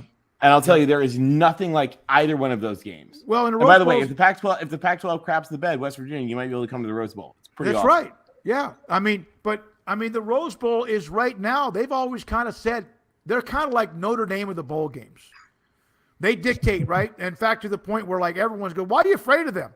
Well, there's a lot of respect because of the history, the tradition, the parade, the pageantry, and all that. But you got to wonder if somebody – can you imagine when USC and UCLA's announcement came out, the Rose Bowl committee and all the people are like, what? So you know what my guess would be? So you know whose alumni runs the Rose Bowl? Are those two schools? Yes. So yeah. So my guess would be at Blake. Yes. By the way, the Rose Bowl does allow cowboy boots. I was there for USC Texas. Somebody just asked. I'll tell you guys, like it would not surprise me. So last time there was a coup in the Pac-12, which there was. It was actually the Pac-12 was called the Pacific Coast Conference at the time. There was a coup, and UCLA, USC, and Cal took over. They brought Washington in as their partner in crime, overthrew the conference, seized the Rose Bowl, and took it with them.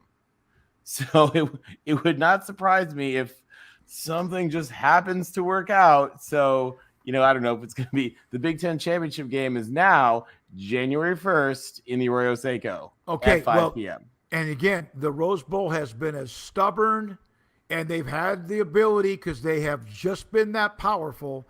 But now you wonder if some of their knees got just, kind of like damaged. And it'll be interesting to see how the Big Ten deals with them. Well, the new statistic, my favorite statistic I've heard, the Rose Bowl for 49 years has been the new Big Ten championship game. 49 Rose Bowls have now been the Big Ten championship game as of last week. Yeah, absolutely. It's kind of like when a team moves to another conference, they actually put them in the conference's history. I never even knew that before. I didn't know that. I don't know if it was Tony or who said that. But like A&M now is a part of the SEC Hall of Fame from back when they had R.C. Slocum and guys like that. I'm like, how can they be a part of the you just morph, you just soak it up, man. Do you know what? So I'll tell you who gave some. I forget who it was. Somebody gave me the best view on that because I was with Craig. Craig Smoke hates this idea, like hates it with a passion, and I was totally with him. And then one of my friends said, "Dude, it's like a divorce. You just deal with a little bit of baggage that comes in." And I thought about it, and I was like, "Okay." That actually makes a lot of sense. Divorce, remarriage, you got some there. Is it an uncle? Is it an ex-uncle? It doesn't really matter. It's all part of the family. And like when somebody said that to me, like that's all of a sudden like transformed how I thought about like the conferences embracing the past. So it's almost like a step family. Like you get to have their past and they get to have your past because you were together then, and it's all just okay. It's a little awkward at times. You got to get used to it, and it's a little awkward at times. Okay, there's now in 110 years of Rose Bowls, each conference is the two conferences together won about 150 of them. It's just kind of okay. Nothing is sacred, man. Step family. Think of it as a step family. Can you imagine though if somebody in the college football playoff committee called the Rose Bowl and they said, "Hey, you guys aren't even in the rotation anymore." They'd be like, okay. Yeah. Oh, can we have USC and Ohio State as long as we can? Can you send us USC and somebody if they don't win the Big Ten championship? Yeah. I'll and by the way, for you guys from WVU, like I think you guys would have so much fun in the Rose Bowl. Like depending on how the bowl games work out, if you guys get a chance, you should absolutely 100% do it. By the way, Joey Foster just brought up something awesome. From Smokey that they talked about on your show yesterday, which I thought Andy Staples brought up, which I thought was the most brilliant idea. And he said, and he actually then said in his podcast today, another little twist on it, that Oregon and Washington if the Big 12 was smart, they would offer Oregon and Washington a, no strings attached joining. Today on his podcast, he took it actually another step and he said, hey, just like head coaches get a contract that says, look, if your alma mater calls, you can walk away. He said the Big 12 should offer these guys a contract that says, you know what? You come to us, If the Big Ten calls, Yeah, we get it. Yeah, we get it, and we'll figure it out. Really it was a smart. great idea. It was so simple if you really think about it, because everything's tied to contracts. Like, of course, the Alliance was never really a contract. That was a mess. But the Alliance did its job. Yeah, it did. It slowed down the momentum of the college football expansion. You're exactly. And to you guys from West Virginia, I don't think I've talked about this with you guys. The thing that never gets talked about, because remember, ESPN just dictates a lot of our conversation in the college football world. The thing that never gets talked about is that ESPN is right now still has an exclusive bargaining and bidding period on expanding the college football playoff. Other teams can't bid. By waiting until you can have multiple bids to multiple vendors, we will probably double the income. Yes, which is already insane. Yep. Yeah, every school will get exponentially wealthier. The only group to lose in this deal is Disney shareholders from ESPN.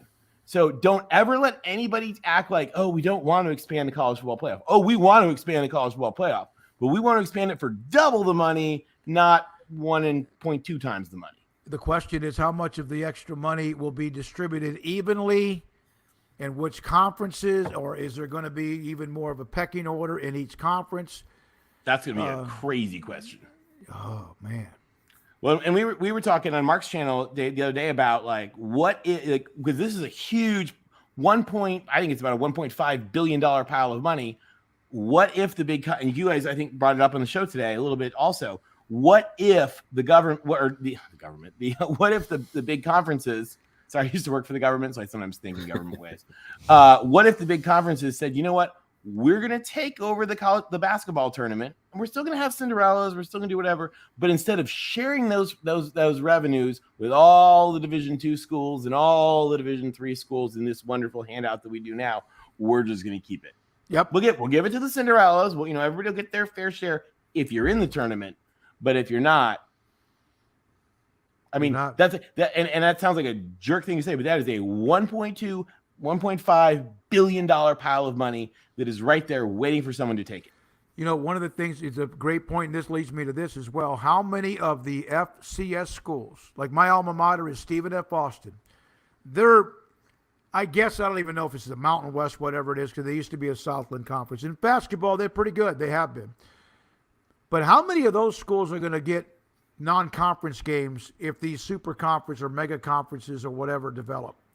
The SEC plays 4 of them a year. We know that, right? The Big 12 plays 9. I always get a kick out of other conferences. Oh, my God. Should we play 9 conference games? Ooh, the Big 12's been doing that since they had 10 teams. I mean, it's like, that's not a big deal. How many of the smaller schools there are convents and orphanages that need those SEC games? Yes. The little sisters of the poor. Yes. The orphan children, they're waiting to play Alabama on a Thursday. Yes, to get their brains beat in and get a check for $1 million to go play in Tuscaloosa. But that money, I had one FBS coach tell me he doesn't like that, even though the administration loves that check. He doesn't like it because it is basically 50 out of 51 games, you're a loss. You're going to lose a game. And also, where do they find some of these schools? So you guys don't know this. I do volunteer work for a college fraternity. There's like 300 of them around the country that I've worked with. And so if I've never even heard of your school, you're not you should not be playing in Tuscaloosa. But Tuscaloosa wants that one more non-conference game, as everybody does, and they want to be able to play it at home. Rather than if it's a neutral site game, which Alabama will go out and they'll jump into somebody. They'll play neutral, whatever, non-conference games. But how many SEC teams usually, and it's a great conference. God, you almost have to clarify that. But how many, it's a great conference. And it is. It invented football. They're the ones that put leather in, I'm not kidding. But how many of them ever play too many games outside of the South? Well, and so Georgia was one, and Georgia is one that whoever the AD is at Georgia that has been scheduling their games recently did a huge thing. But Georgia went something like 40 years without playing a game in a state that did not without playing a non-conference game in a state that didn't touch Georgia. Here's one to trump that. Florida, the University of Florida, the Gators have not played a non-conference game outside the state of Florida since 1991. At Syracuse. 31 years ago. What? Look it up. They play Florida State every year, obviously. Then they play a bunch of nobodies. They come to Florida. They haven't played, and they played like Michigan, a neutral site game in an NFL stadium a few years ago, but they haven't played outside the state of Florida non-conference since 1991. I believe it. Yeah, and then he used to play Miami until they finally said, oh, no mas, when Miami was so good. You know, if you're Florida State, you have Miami. Now as a conference game, they used to think they play Florida. And, you know, they'll go. I mean, back when Bobby Bowden, and we talked about that today, what made Florida State so good is that they would play anybody, anywhere, anytime back in the late 70s, and they'd get beat up. Then they started winning games in Lincoln or Norman or Ann Arbor or Columbus. And the next thing you know, man, they exploded. USC, they would go on the road, play anybody. And Miami started to do that as well at the same time. When everybody was stealing players out of Florida, those two finally started saying, okay, they both got to a point where I'm not so sure their football was going to continue. But by the way, I'm still really mad about that Florida State USC game because I bombed a midterm. Because during our study session, which the building was right by the football field, the guy would be like, and the most important, they'd have the huge speakers to get the team ready to play in Tallahassee. And the huge speakers of the game, the press would be like, and the most important thing to remember is go. And you see the professor like mouthing it, like you couldn't hear it. Just digging in, man. I tell you what, I know Tony and I have talked way too much, but you guys, Tony, Cuz, Travis, you guys are Mark. This is a great show. You got great guests. It's great what you're doing, and man, there are college football fans right now that might be as focused on everything now as much as they were 11 months ago. And it's great for us. It's great for people who do talk radio or sports or the internet, whatever. I don't know. It's not going to keep me from sleeping tonight. If a decision came down that in 2 years the Big 12 was gone, it will still cover the hell out of whoever we cover. But it wears you down. It wears you down. And I'm not an alum of any of these teams. I cover Baylor because I live in Waco, and I happen to cover Baylor. My favorite team's covered. Even though they're not very good, they're covered. They're a blue blood. They're going to be good this year. Don't, please, Tony. I have more faith than Smokey does. I want to hear a little Nebraska out of you, Smokey. What do you got for us? Casey Thompson, the best transfers in the Big Ten? Yeah, I know. All you got to do is flip all these one-score games. Can Scott Frost do that? And by the way, Craig, I don't know if you guys saw, I was talking about this today. David's son Craig is like the ultimate defender of the little guy in college football. This is a great. He is. But Craig's an Oklahoma fan. Okay, that's like a billionaire being like, I'm here for the homeless. Although my company's the one who bulldozed their homes. Yeah, and now it's a Walmart.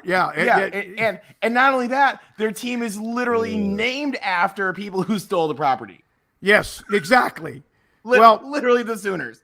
So I love it. By the way, Craig is awesome. He's awesome. Man, I do always laugh. I'm like, he's like, no, it's about the little guy. I'm like, you're an Oklahoma fan. Yeah. the Scott Frost. He's great. Scott Frost's first game as head coach with all the hoopla, right, coming from UCF. Pretty good team, Adrian Martinez and all that, who's not even there anymore. What a waste of 4 years. Maybe for him or for them. And him. First game they played was a home game against Colorado, I believe. First game. Pretty good game. Had the game pretty much sewed up. Got down just past midfield. All they have to do is pick up a first down. Martinez gets hurt, I think, on the play before that. They miss it on fourth down. They don't get an inch. Colorado goes down and scores. That was the first game he coached. His mismanagement I'm not saying he shouldn't have gone for it. His mismanagement of the clock, of down and distance, of late game situations is horrific. And that sucks because he used to play for the most probably tedious football coach ever before Nick Saban and Tom Osborne, who had his hand on everything. He really had. He was involved. The special teams, awful, right? Last year was like, I don't even know if I have an analogy. The way they lost games last year, they had the game with Michigan won, and Martinez has the ball stripped from him late in the game, field goal, game over. The way they lost to Michigan State, they're up by like 2 scores. They give up a touchdown, 3 and out, punt. The guy punts it to the wrong side of the field where the coverage was running right. He kicks a line drive left, touch. I can't. I'm going to have to start drinking. Because how do you lose a ball game against Michigan State when your defense doesn't give up a first down in the second half? Thank you. Because you line drive a punt to the other hash mark, and everyone's going the other way, and a guy just beats the punter and he scores. They played Ohio State really, really well. But here's the problem with them. When they first joined the Big Ten, and I know everyone, they don't have the chance to recruit Texas and all that, they were beating Penn State. They beat Michigan. They beat Wisconsin. They beat Ohio State. They beat what happened is now they can't beat Illinois or Minnesota or Purdue and Northwestern. And so even though those other games have been close with some really good teams, they're just, yeah. And I hear this year, that's the wonderful thing about college football is that it's always the new year. I mean, well, Texas fans say that now too. Smokey, I'll just throw 2 things at you about Nebraska football, and I wish I had the play-by-play in front of me because Les Miles used to provide me and everybody else with so many game management decisions to completely torch with content. But they had a sequence of series in that Minnesota game, Scott Frost, where the decisions of when to go for it made absolutely no sense. And again, I can't remember the sequence, but it made no sense. Where I thought they were going to take off, of course, I got to think that you were excited and stoked when they hired Frost because based on what he did at Oregon, what he did at UCF, obviously he's a favorite son. I thought it was a no-brainer. Bring the guy in. He's amazing. Let's go. And in that first season, they lose the first 6, which obviously you got to weed, work things through, work through the roster. But down the stretch, they won 4 out of 6. They took Ohio State, a top 3 team in the nation, to the wire. They lost on the last play of the game to Iowa. And that's where I thought they turned the corner. They beat 4 decent teams. They barely lost to a top 3 team in the country and another top 15. And I thought that it was going to go from there. Yeah. Here's the worst part of it. I love them. I have helmets and, whatever. I'm numb to it. That's the hardest part. I am numb to them. They open up against Northwestern like in London. I mean, everyone Northwestern's not very good. It doesn't matter. When you have been Nebraska, everybody's good. There's no gimmies. I don't care if you're playing Ball State or South Dakota. There are no gimmies. And I don't trust them. I don't, that's one of those things. I love them, and I'll be an idiot, and I'll watch the game at whatever time in the morning, and I'll be excited, and then I'll be dead. I'll just right now, take me now. Elizabeth, it's the big one. If they win a game against somebody pretty good, and it's in a big moment that matters, I might just be gone. That might be it for me. Because I haven't seen that in so long, I can't even see straight. Smokey, that's how I felt when we got this new USC. My senior year hired this guy who our first 4 choices of coach turned us down. We ended up with our 5th choice of coach, and people were like, "Oh God, is this going to work out?" And this guy had washed up with the Jets, washed up with the Patriots, was like 6-6 in his first year, and then Pete Carroll turned it around. It could. Yeah. I'm telling you, this could be the year for West Virginia because I think Graham Harrell is a whole lot better coach than a lot of people think he is. And I'll tell you, he never had a chance at USC. Never had a chance. They were already circling the drain. Never had a chance. So West Virginia and Nebraska, I think, are 2 of the teams that are actually not just because we have fans here, but those are 2 of the teams that I think are poised to make that major jump up this year and take a breath and enjoy some wins. I hope you're right. What's funny about that is that that they share similar recent years too, in that West Virginia lost a lot of single score games. Mm-hmm. So did Nebraska, and some of that was. In particular, West Virginia's problem was offensive game management with Neil Brown trying to do too much. You get a guy like Graham Harrell who's sort of polished and he's like a do what we do well and that's all we're going to do kind of guy. You flip some of those 1-score games. Maybe Nebraska's the same thing. Maybe we share that in common. We should be rooting for each other. I'll root for West. The one thing when the Big 12 had to expand and West Virginia came aboard, I loved it. You know, they had that nuts 70-63 game right off the top. Geno Smith, I think, and obviously it was Nick Florence. The receivers for both teams went crazy. You guys may not know this. I don't know if I've ever said this, but Graham Harrell is married to my daughter's best friend. Oh, is that the connection? You guys always mentions there's a connection. Yeah, That's funny. There's a connection. The Tomlinson twins, and one of them is married to Graham Harrell. And he, of course, was a high school star at Ennis and then Texas Tech and all that. They're really close. They used to fly. Jennifer, my daughter, and then a couple of her friends would go out and watch a USC game every year. They'd come out there and watch a game. And, of course, then it started. You could tell it was going down last year. It was just a matter of time. But, no. And when USC changed and he was like, I call it twisting in the wind, there were a couple of opportunities for him to get a head coaching job in what would have been a group of 5 school. And one of them, he basically was told it was his. And then like a few days go by and it wasn't. So that, which was gut-wrenching, became a positive in the end for West Virginia. I think he's going to be great there. And someday we are going to get Craig to the Coliseum, and he's going to hate it, but we're going to win him over. Yeah, I've been to the Rose Bowl for a Super Bowl, but I've never been to L.A. Coliseum. I've never been there. We're going to hate it. The other thing, Smokey, by the way, you missed this. I'm trying to get these guys. I feel an unlikely team partnership of pairing of the odd couple, Golden Blue, West Virginia and Cal are going to become friends somehow. I'm convinced. Yeah. They're going to have to be careful with this color scheme in that game. I think they could be friends. I do. One of my good friends when I was in law school, I tried to hang out with non-lawyers as much as I could in my off hours because I saw enough of us. And he was a psychologist who went to Creighton undergrad and Cal for his master's, and I forget where for his doctorate. But he was a Cal guy, and he loved it because he didn't have to change colors. He's like, I could go to the game wearing a Cal shirt. Nobody would know. No. Nobody knows. Yeah, nobody would know. Gold blue. I'm telling you guys, it's going to be like the odd pairing where people are like, how are those two schools friends? Yeah. It's going to be weird, but it's going to work. Yeah, wait a minute. Couldn't be more opposite. But no. Now, will Cal be nice? I mean, will they be friendly? They are surprisingly, I don't know, I can't stand them. When I was looking to apply for business school, I literally just sat there in front of the empty application for the Haas school and finally was like, oh, I know why I can't write these essays because I don't want to go to this damn school. Yeah, there you go. Yep. But no, they're really cool. In fact, Kuz and I were joking the other night on Twitter. I said they can help. They can work. Your ag school and UC Davis can work on some wine. So we're thinking like a new Napa Valley moonshine.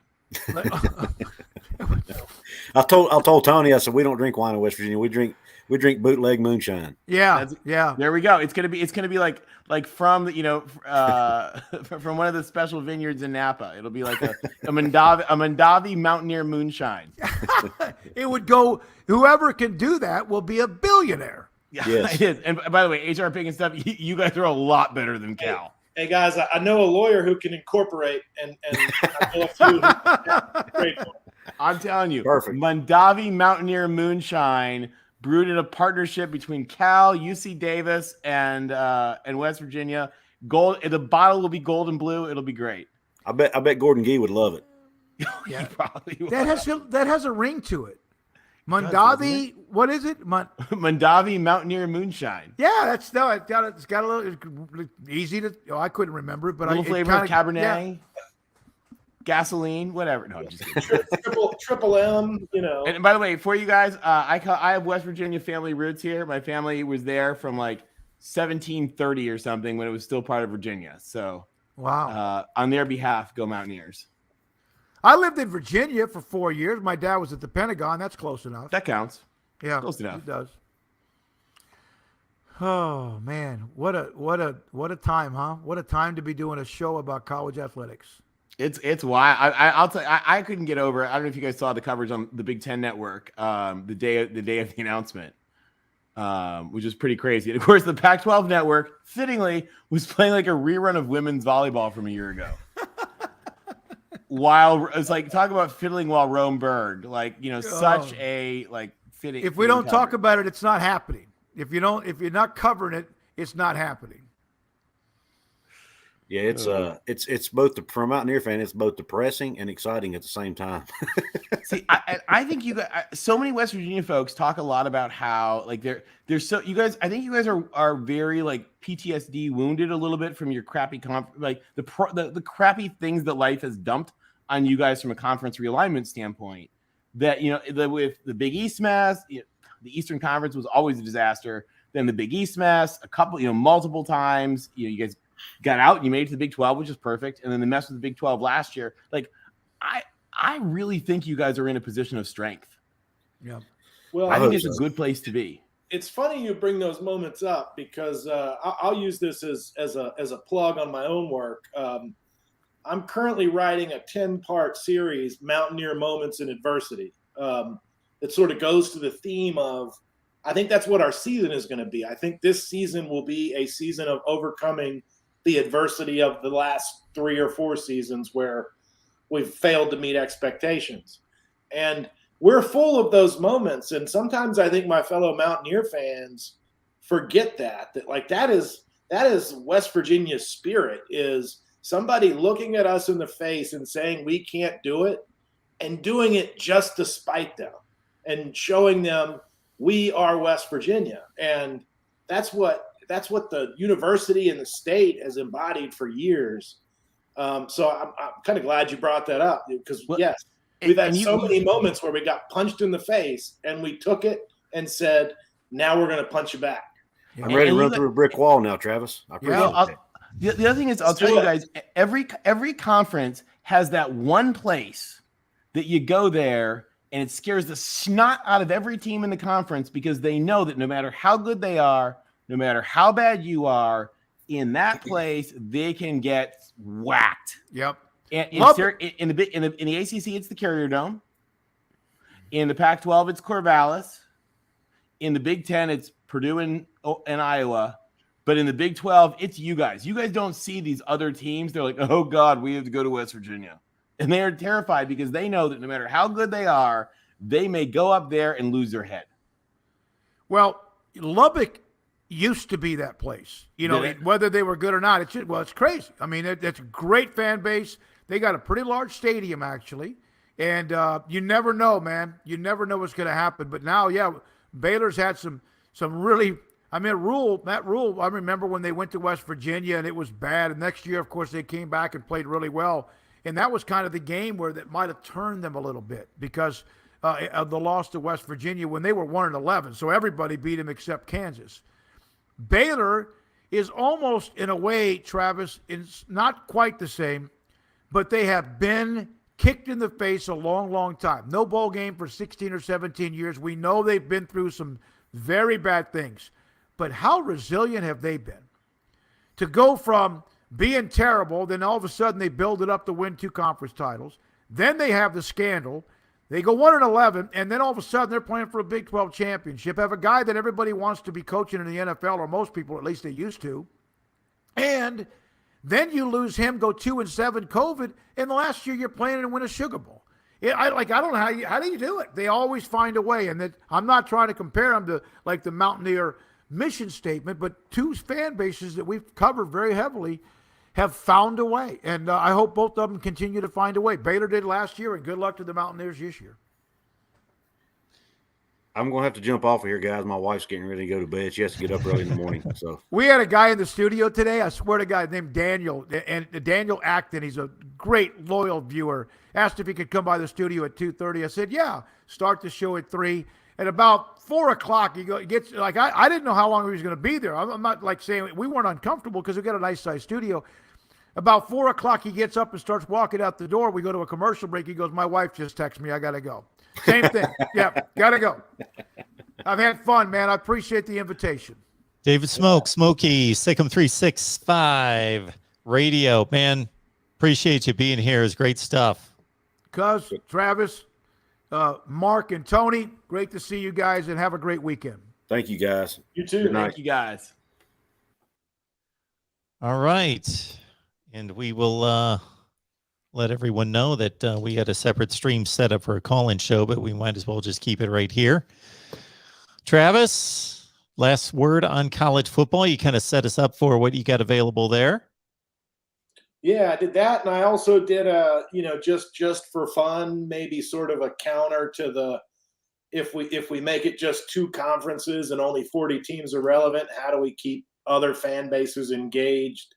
Sort of article about relegation before some of the big guys got. I know the Athletic did one a couple days after mine on a similar concept, but that's one of the things I worked on, and just plugging along, doing the off season stuff. I think relegation is a fascinating topic, but some conference is going to figure out how to do relegation. Like even relegation in divisions, I think would be brilliant. Yeah, and that's what I wrote about, was like just like fly on this fantasy with me and assume that this is how the schools divvy up themselves. It's 4 conferences of 18 teams, and you've got basically Division A and Division B. And for year 1, you just say, how many Power 5 games have you won over the last 5 years? The top 9 teams are Division A, and the bottom 9 are Division B. And Division A play for the championship, and Division B play to get promoted up. And the bottom few schools in Division A are fighting like heck not to go down a level. I think it would be brilliant. And the thing of it is one of the things that we talk about, the need to engage fan bases and for teams to feel relevant. Like it's really hard, I think, for those bottom of the conference, those sort of cellar dwellers to really feel relevant. And I think this would be an amazing way to make everybody relevant. I mean, every game would matter. Because when you guys were talking about what if we get to like 2 conferences of 20 or 24, it's the big 2. You're right. A lot of fans are going to walk away from college football, and I mean, I get it. Big 10, you got the LA market. That's huge. Except, how passionate are UCLA fans? I think maybe you overpaid for what you got there, and maybe even USC too, because they've been down for a while, and those are like the 6th and 7th biggest games in town. But you're going to lose markets like West Virginia, Texas Tech, Baylor. People who are super passionate about their schools, and you add them all up, and that's 25, 30 million less people that would be willing to watch a national championship played by guys who kicked them out of the club. So Ferris has read my mind here, though. Mark doesn't think so. So I'm going to have to be sold on this a little bit more. So, for example, West Virginia, they may not make the cut based on their last 5 seasons, correct? They may be in a B division, when this 2022 team may be good enough to challenge for a Big 12 championship in actuality, but they wouldn't have that opportunity, correct? If they Not were necessarily. I mean, so it would depend. It would depend on how you did it. There are some ways to do it where essentially in fact, the way that I would see it is that like the B division would essentially be like a group of 5. So if you're like the Cincinnati, where you're like roaring up and you're having the big comeback year, there would be a way to maybe include you in the playoff. Maybe you don't win the conference, but you can get like an at-large bid in the playoff. I mean, there would be ways you could ways that you could actually do that. Because the other thing that you could do, where I think relegation makes a big difference, is going to be in the Olympic sports as well. Because if you start talking about 18-team conferences, and you think how that's going to work in baseball and how that's going to work in tennis and all that, you're never going to even play a lot of those teams.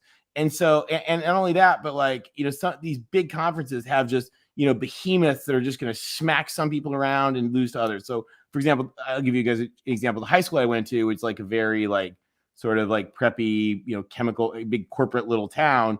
We would play teams. I grew up in Michigan. We'd play teams in Flint, Michigan. We would lose to them in basketball on Friday night, 120-30. And then they would lose to us in hockey on Saturday night, like 24-0. And like, those are stupid games. But if you took these big, and this is what's going to happen, maybe not that extreme, but this is what's going to happen in the Olympic sports. And so if you had like a relegation structure, things like, USC's water polo team playing Iowa is kind of dumb, but you'll get like, it'll actually, I think, be more relevant in all those Olympic sports as well. And it might even be easier to do than football. It assumes, Mark, that what will happen is the SEC and the Big Ten will continue to gobble the two teams at a time that they really want and leave all of the other teams that they don't really want behind. Because if you do that, you were talking about, we were talking about sort of the long-term executive component to strategy, right? And that, like, executives think long-term. That's why they're executives and not, guys who are flipping burgers doing sort of short-term stuff. If you lose all these different fan bases that you leave out and you make their games irrelevant because they can never play for a national championship or even like a shot at it, those college football fans who currently exist will walk away from college football. They're not. If Alabama and Clemson and Oklahoma kick me out of the club, I'm not going to watch your club anymore. I don't care about it. I'll move on to something else. I'm not going to lose any sleep over it. Just like Smokey said, I'm not going to lose sleep over that. If it happens, I don't want it to. And I'm not the only one that thinks like that. There are already some fans on the fence with the NIL stuff and thinking that the game has changed so much. So, well, I grew up in the Midwest in the MAC schools. Like, they used to have a lot of people go to those games. Yeah. And now it's not as many. And I think that with the NIL money that is changing it, it's going to be very, very different. And I think that having something that teams are playing for, that they're trying to win, makes a big difference. One of the things actually, kind of wacky about the Ivy League, one of the things that they do well is that because they are not trying to compete really they're not trying to beat Alabama, obviously. And so they have this whole thing. They define, and this goes back to their first Ivy agreement of 54. I forget which one it was. They changed the definition of success, and they said we define success as success against each other, the other seven. And I think if you and when they get they get rolling, I mean, we were talking. It's kind of sad they have small crowds, but when they're rolling by their comparative standards, they can get some good crowds. It starts to get exciting. And, when you give a thing for it to matter, I mean, one of the things that the Knight Commission has recommended that I think is a brilliant idea is that when we get to this point where really whether it's the A5 conferences or the power, whatever it's going to be, matter, like, there should be a legit playoff for schools that are like on the G5 level and even more. Like, I mean, they should be able to, like, that. How fun would that be? To have, Air Force taking on Coastal Carolina, in a legit playoff. Like, I think it would be awesome, and I think it would be good for the game. Yeah, I mean, at the end of the day, it's sort of racking your brain, right, to find ways to make more games relevant. And as I started thinking about this, Mark, I actually came back to one of your points where there is still a part of me that is resistant to expanding the college football playoff, but some of that is because of tradition and still thinking that things are sacred and wanting bowl games to mean something again. The fact of the matter is the lesser bowl games will never mean anything ever again. So we might as well expand the playoff to make more games relevant to the conversation. But if you just push it to 40 schools and those are the only ones that matter and don't do anything to keep the other bases engaged, the entire enterprise loses money. Well, and I'll tell you something that a good friend of mine from Michigan used to say, which I thought was the most amazing comment. And he said, it's way better to argue about why you should be the national champions than to know for sure that you're not. Well, there used to be a lot every year. That was the conversation, right? It was. I mean, like, and you think about, like, it's been a while. It's been a while since we had like a really good argument about, like, sure, who could be the national champion. And I don't know that that's especially because, again, when we're trying to think strategically about the role that fundraising plays and the role that the sporting events play in the university, the marketing role, the role they play in attracting students and setting the brand of the school, like it's really helpful to look good and win. Now, what and I have an argue opportunity. typically, what I argue typically with the playoff in place is that there are typically 2 to 3 schools that are left out of the playoff that had just as good a resume as the 3 and 4 seeds. So I'm not arguing the national champion, and that's difficult to argue anymore because the blowout nature of the scores in the playoffs typically, but I think in it these, can be in these argued past few who years. was selected. Yeah, it's been a while since we had a really heavily good game, and there's a couple of reasons for that. One of them is Nick Saban's awesome, but like, it's going to be interesting because I don't think that'll keep going. I mean, things are cyclical. There's a cyclicality that, and I don't know, maybe Nick Saban will end up like Red Sanders. Hopefully not, but no, he won't. Sorry. I'm not going to take credit for this, but I think it's a great suggestion. So to your point, Travis, it all depends on what your investment is in these games, in the postseason games, the bowl games, because it could be stated that the Liberty Bowl and some of these lesser bowl games have never been relevant, have never been important. It all depends on what you deem to be important. People's interest, is that important? Or is the outcome of the game resulting in something tangible important? Well, people love watching bowl games. That's another thing that cracks me up about the knock on bowl games and whether they're important or whether people care. I hear people on here all the time say that they don't care about bowl games, and nobody cares about bowl games when the TV ratings for the bowl games are exceptional. Even mid-tier bowl games and lesser bowl games that have exclusive TV windows. But the +1 model or a playoff off of the bowl games, the major bowl games, would keep those New Year's Day bowl games relevant, because if we structured the season the way we did in 1985 and conference champions made it, they filled the slots of the New Year's 6 bowl games, then you played those games, and then after those games selected the either 2 or the 4 that would play in the playoff or the championship game, then suddenly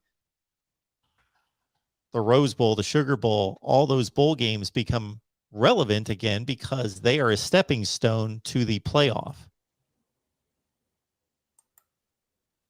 I think it's a great idea. In fact, maybe that's why 47 times the Big Ten championship game has now been played in Pasadena on December 1st at 5 p.m. How many times have you said that in the last week? 57? Just to be clear, 35 of them were in red, only 14 of them were in baby blue. And by the way, a side thing for you guys, just a little side thing for you guys that are, just because I think we have a lot of random college football fans here. Do you know why UCLA wears baby blue and they have those metallic gold numbers in the Clarendon? It's all from Red Sanders was trying to scam people in film scouting. And in old black and white film footage, the green grass, the baby blue jerseys, and the gold pants all come out as like a monochrome gray. And you can't read the numbers and you can't really see the people. And so it was just a wreck with, and in because the footage wasn't real good in those old game films. And that's why they used the Clarendon font letters also, so that even if you could make out the players, it was impossible to read what numbers they were and just tell who they were for scouting. And that's why they used to look more like West Virginia and Cal. And then Red Sanders was like, I know what I'll do for an advantage. And that's why they're baby blue. So that's why Boise State's field is the color it is too, right? Who knows? And I don't know if they had the blue turf in the black and white days, but we'll see. Well, Tony, I'm going to spare your feelings and not share my thoughts on UCLA's uniforms, because what I really think of their uniforms, they're great. They're great looking. I think they're the best in college football that don't play in Columbus, Ohio, of course. But second to that, of course. But I'll state it this way. This may be more palatable for you. I'll state it this way, that the USC UCLA game, especially played in the Rose Bowl, is the most beautiful sight in college football. It is. I agree. And the magical thing to that, I think Mark and I talked about this. I've had a lot of cinema major friends in school, and I got to learn what makes it so beautiful is light refraction through the smog. It's what gives it that golden light. And I've laughed. The new, everybody loves the Instagram little edits that they make now. That's the USC, the Instagram stuff is all just twinged in gold. And I just think to myself, light refraction through smog.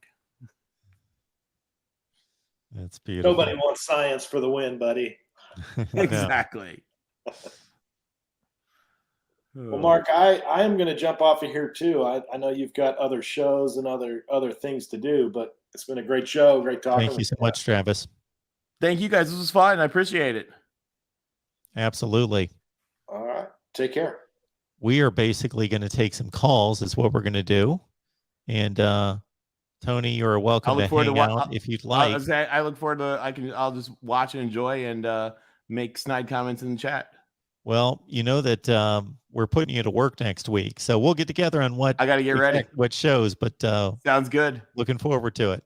Thanks, all Tony. Right. Talk to you guys soon. Thanks. Hey, thank you guys all for the comments in the chat. I really appreciate it. We'll see you soon. Tony Altimore has been phenomenal for all of us content creators. Let me get his banner up there.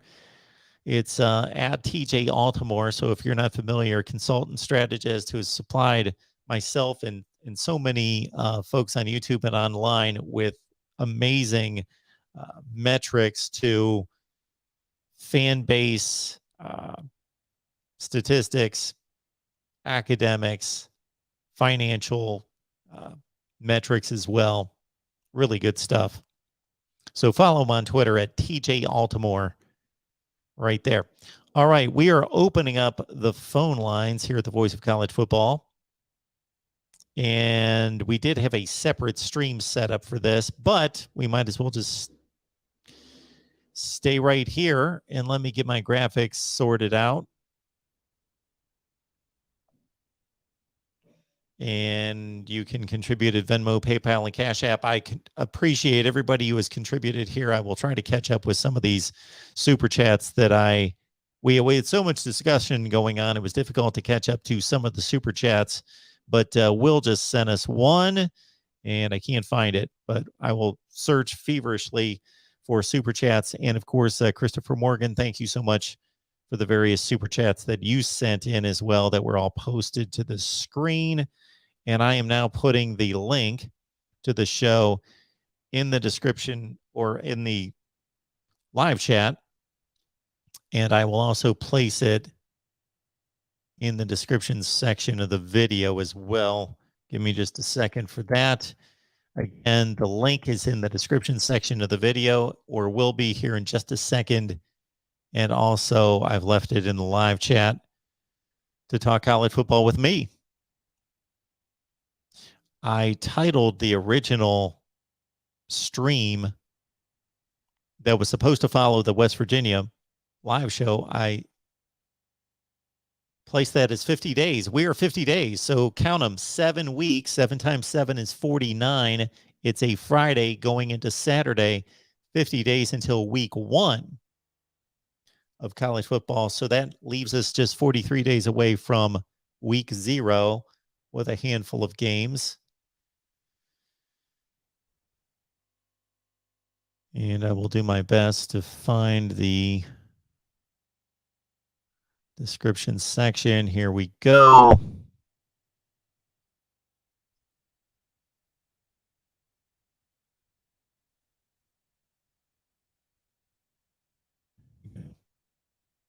All right. Once again, to join the show, grab the link either in the description section or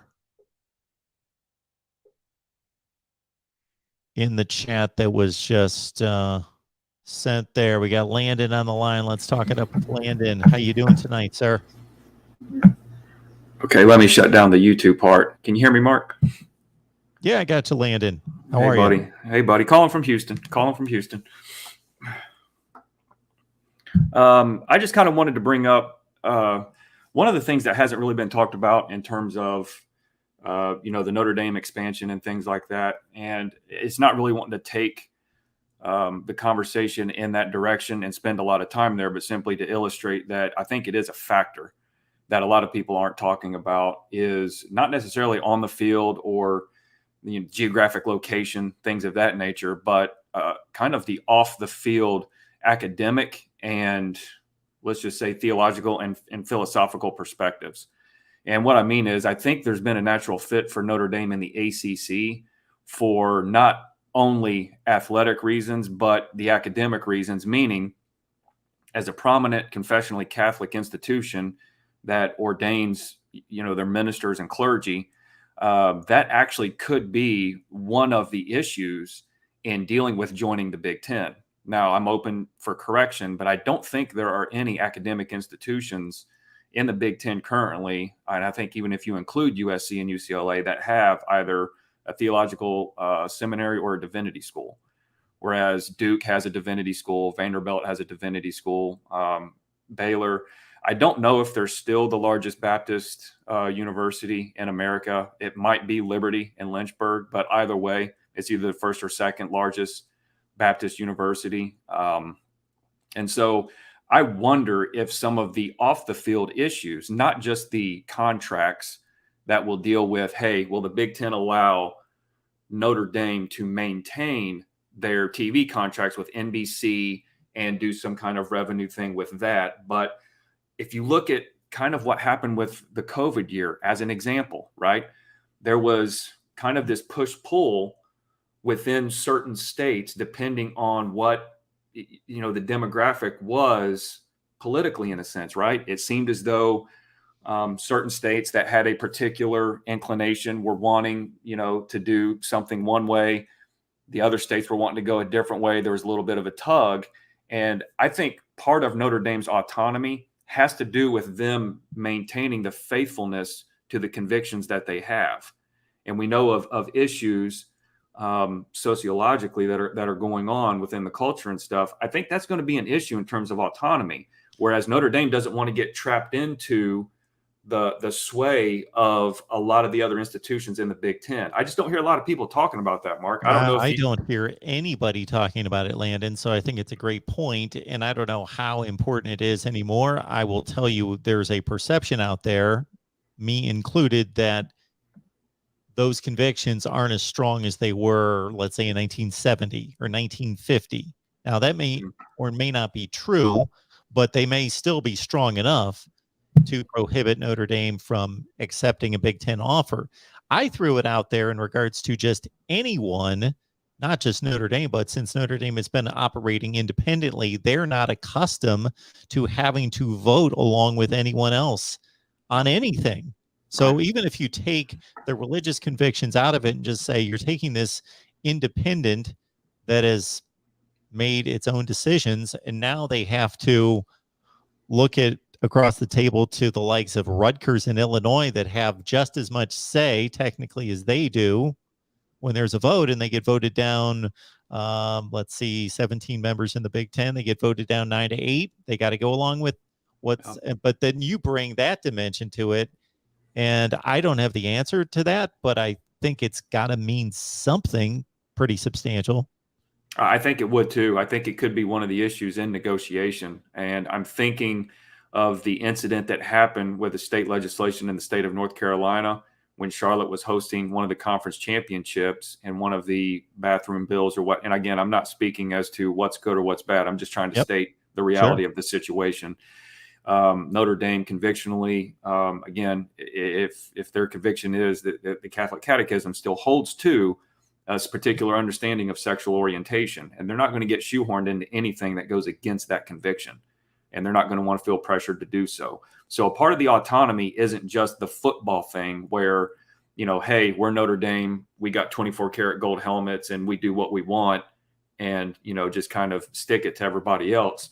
There's some issues behind that I don't think get talked about a whole lot. And let me see what you think of this, Mark, is if Notre Dame finds more comfort in the ACC, right, for any number of reasons, that there is more of a theological comfort, more of an independent comfort, is Notre Dame coming to the ACC enough to salvage the ACC, possibly with the help of some other schools, to where it isn't just 2 super conferences, that they could be enough to boost up the ACC, and they give Notre Dame all their autonomy. Basically what they did during the COVID season. They say, look, you can make your own decisions. You don't have to do what we do as a conference. You can keep all your home games on NBC if that's what you want to do. Here's part of it. Just you play in our conference championship. You play our conference schedule. You get 4 non-conference games a year to protect the rivals that you want, be it, USC, Stanford, Navy, whatever. Do you think that's enough to help the ACC to kind of boost up to now be a player in the conversation again? Well, it's an interesting thought, and I brought this up during one of the videos, and so I'm going to attack it from this side first. For Notre Dame, it seems to be a no-lose situation because they're already an independent. So if they join the ACC gets picked apart, they get thrown to the side. They're still Notre Dame. They're still going to have relevance. They're still going to have purchasing power with networks. And even if they suddenly become an independent again, they're like, we're back where we started, and we can certainly survive as an independent. Now, in terms of the ACC, and what leads me to that line of thinking is my first thought was, yeah, if I'm Miami, if I'm Clemson, if I'm Florida State, okay. And then thinking, would Notre Dame want some kind of guarantee that there's going to be stabilization of the conference? But then again, I thought maybe they wouldn't even care because they'd be back to where they are. I think it's as stabilizing of a move that's on the board anywhere for the ACC to add Notre Dame as a full-fledged member. Takes them up to 15, and then you would think that, I don't know who else is out there that would really add the kind of financial value, but the ACC contract is so minuscule compared to the others that maybe adding West Virginia, maybe adding, who else would be out there that would be? Well, they eliminated divisions, so technically it ain't about being an even number anymore. They don't need to be even, but I was just trying to think if they could add anything else. I mean, not without like an aggressive move further west, if that's what they wanted to do. There's nobody that they could get to add significant or substantial value in the sense of they're bringing their own fan base, they're bringing eyeballs, they're bringing tradition, history, recruiting. I mean, you've said ad nauseum on your programs, and I think everybody agrees, Notre Dame's the only thing on the table that really does that in and of themselves completely, academically, athletically, the whole deal, revenue. It's not that other teams aren't financially viable. Obviously, Oregon has made some money athletically and things of that nature. But, yeah, I think overall for the ACC, just adding Notre Dame seems to be significant enough to carry all of that. And I do think it could be enough to keep the ACC as a player. I do think, without question, everybody had been talking about the podcast on ESPN. I think Adam Rittenberg had interviewed the AD at Miami, and he, in so many words, is stated, again, it's hard to ad-lib it, but it's like, we got to do something to get more money. It's either like he was begging the SEC, hey guys, pick us up, please, or ACC, you better get a different contract or we're not going to be able to keep up. And if the ACC gets a different contract, is that a risk to where this locked-in contract that makes it seem impossible to get anybody out of till 2036? Do they risk blowing that thing up, bringing in a new TV deal to try to get more money? And then it's like everything breaks loose. Everybody runs to the hills. Everybody runs to the SEC, Big Ten, whatever. Do they risk that? Or do they have to do it to try to keep something? Those are some details I haven't really got a lot of information on either to figure out. Because if you've got athletic directors that are really upset with the current situation, man, something's got to give, I feel like, right? I mean, ain't something got to bend? You also wonder if there's already a look of poaching out there. So it's already been done whether the ACC would say, okay, we're boxed in here geographically, and there's really nothing around us that in terms of schools that appear to be vulnerable because they're out there in the Pac-12 or whatever, that they would. I made this suggestion last year. My suggestion for the Big 12 last year was, after Texas and Oklahoma left, to add the exact 4 schools that they ended up adding. But I also was on the record to say, if I'm the ACC, I think a very undervalued commodity is UCF. I would have went after UCF if I were the ACC. Now, recently, just newly added to the Big 12, I don't know how difficult it would be to get certain teams out from under that new contract. No. But and I don't think South Florida does anything for you. No, of any kind of value. I think UCF is, I think they're top 5 in the nation in terms of student body. It's actually it's a rather large institution that a lot of people don't know about. I don't know, buddy. I mean, it just seems interesting, with all these talks, and again, hearing that AD, I don't think, obviously, we don't know what's going to happen over the next couple of days or this and that. Maybe the season plays out and we get into some more controversy next year. I think wisdom has shown Notre Dame knows they don't have to do anything quickly. They got a couple years on the Notre Dame contract, so they can kind of sit back, let these waves sort of play themselves out, and they can kind of see and pick what's going on. But I would just encourage the audience, if they haven't thought about it, to kind of keep an eye on the non-athletic side of things. That motivates an institution like Notre Dame to make the decisions that they want to make, that there may be more of, I don't want to necessarily say political, but more of a philosophical alignment with SEC type ways of thinking, ACC type ways of thinking that might fit them a little bit more. Again, it doesn't fit regionally and historic rivalries and all this and that, but they may be motivated for other reasons. So, thanks for letting me in, buddy. Great show. Appreciate the call. Thanks, Landon. Thank you. Have a good night. All right, let's keep it rolling. We got J-Dub on the line from Iowa. J-Dub, what's going on?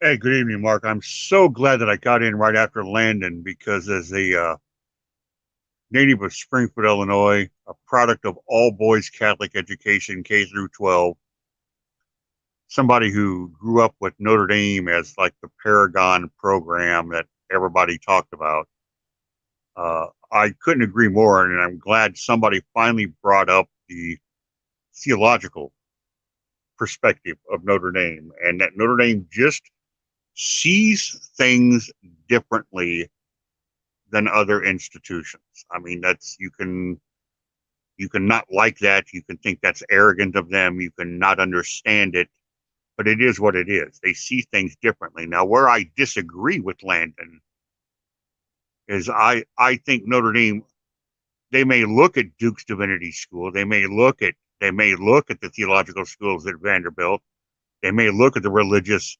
background of Wake Forest. Those are hardly Catholic schools. The Southeast is not a hotbed of Catholicism.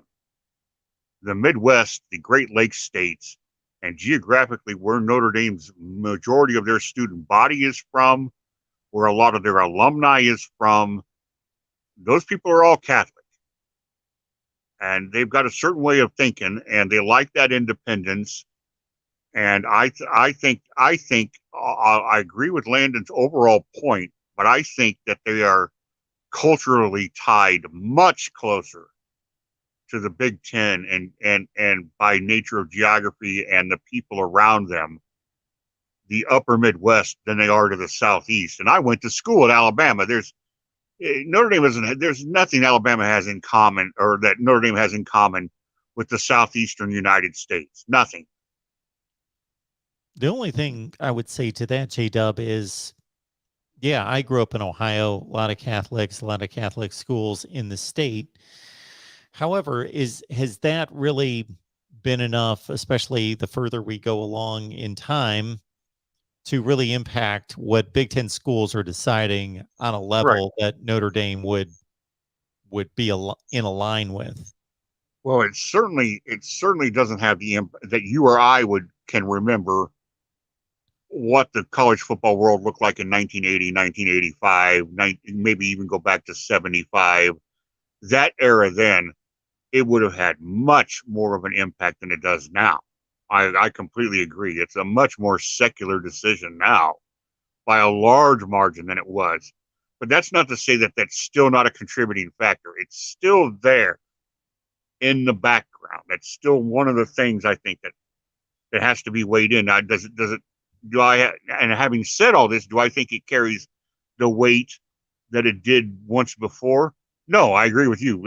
No, not the weight that it would have carried 35 years ago, but it's still there, and it's something to consider.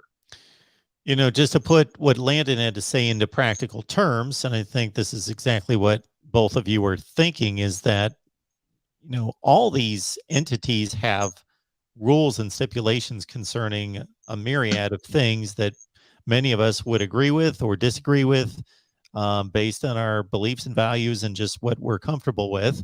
And if Notre Dame was going to line all of their rules and guidelines up and match them up against the Big Ten and then say, okay, are we comfortable with, you know, 10% of these that don't line up? And we have based ours on some level of either traditional or biblical standards. Therefore, are we going to compromise those? Right. If we play at a Big Ten championship game and it's a conference sanctioned event, then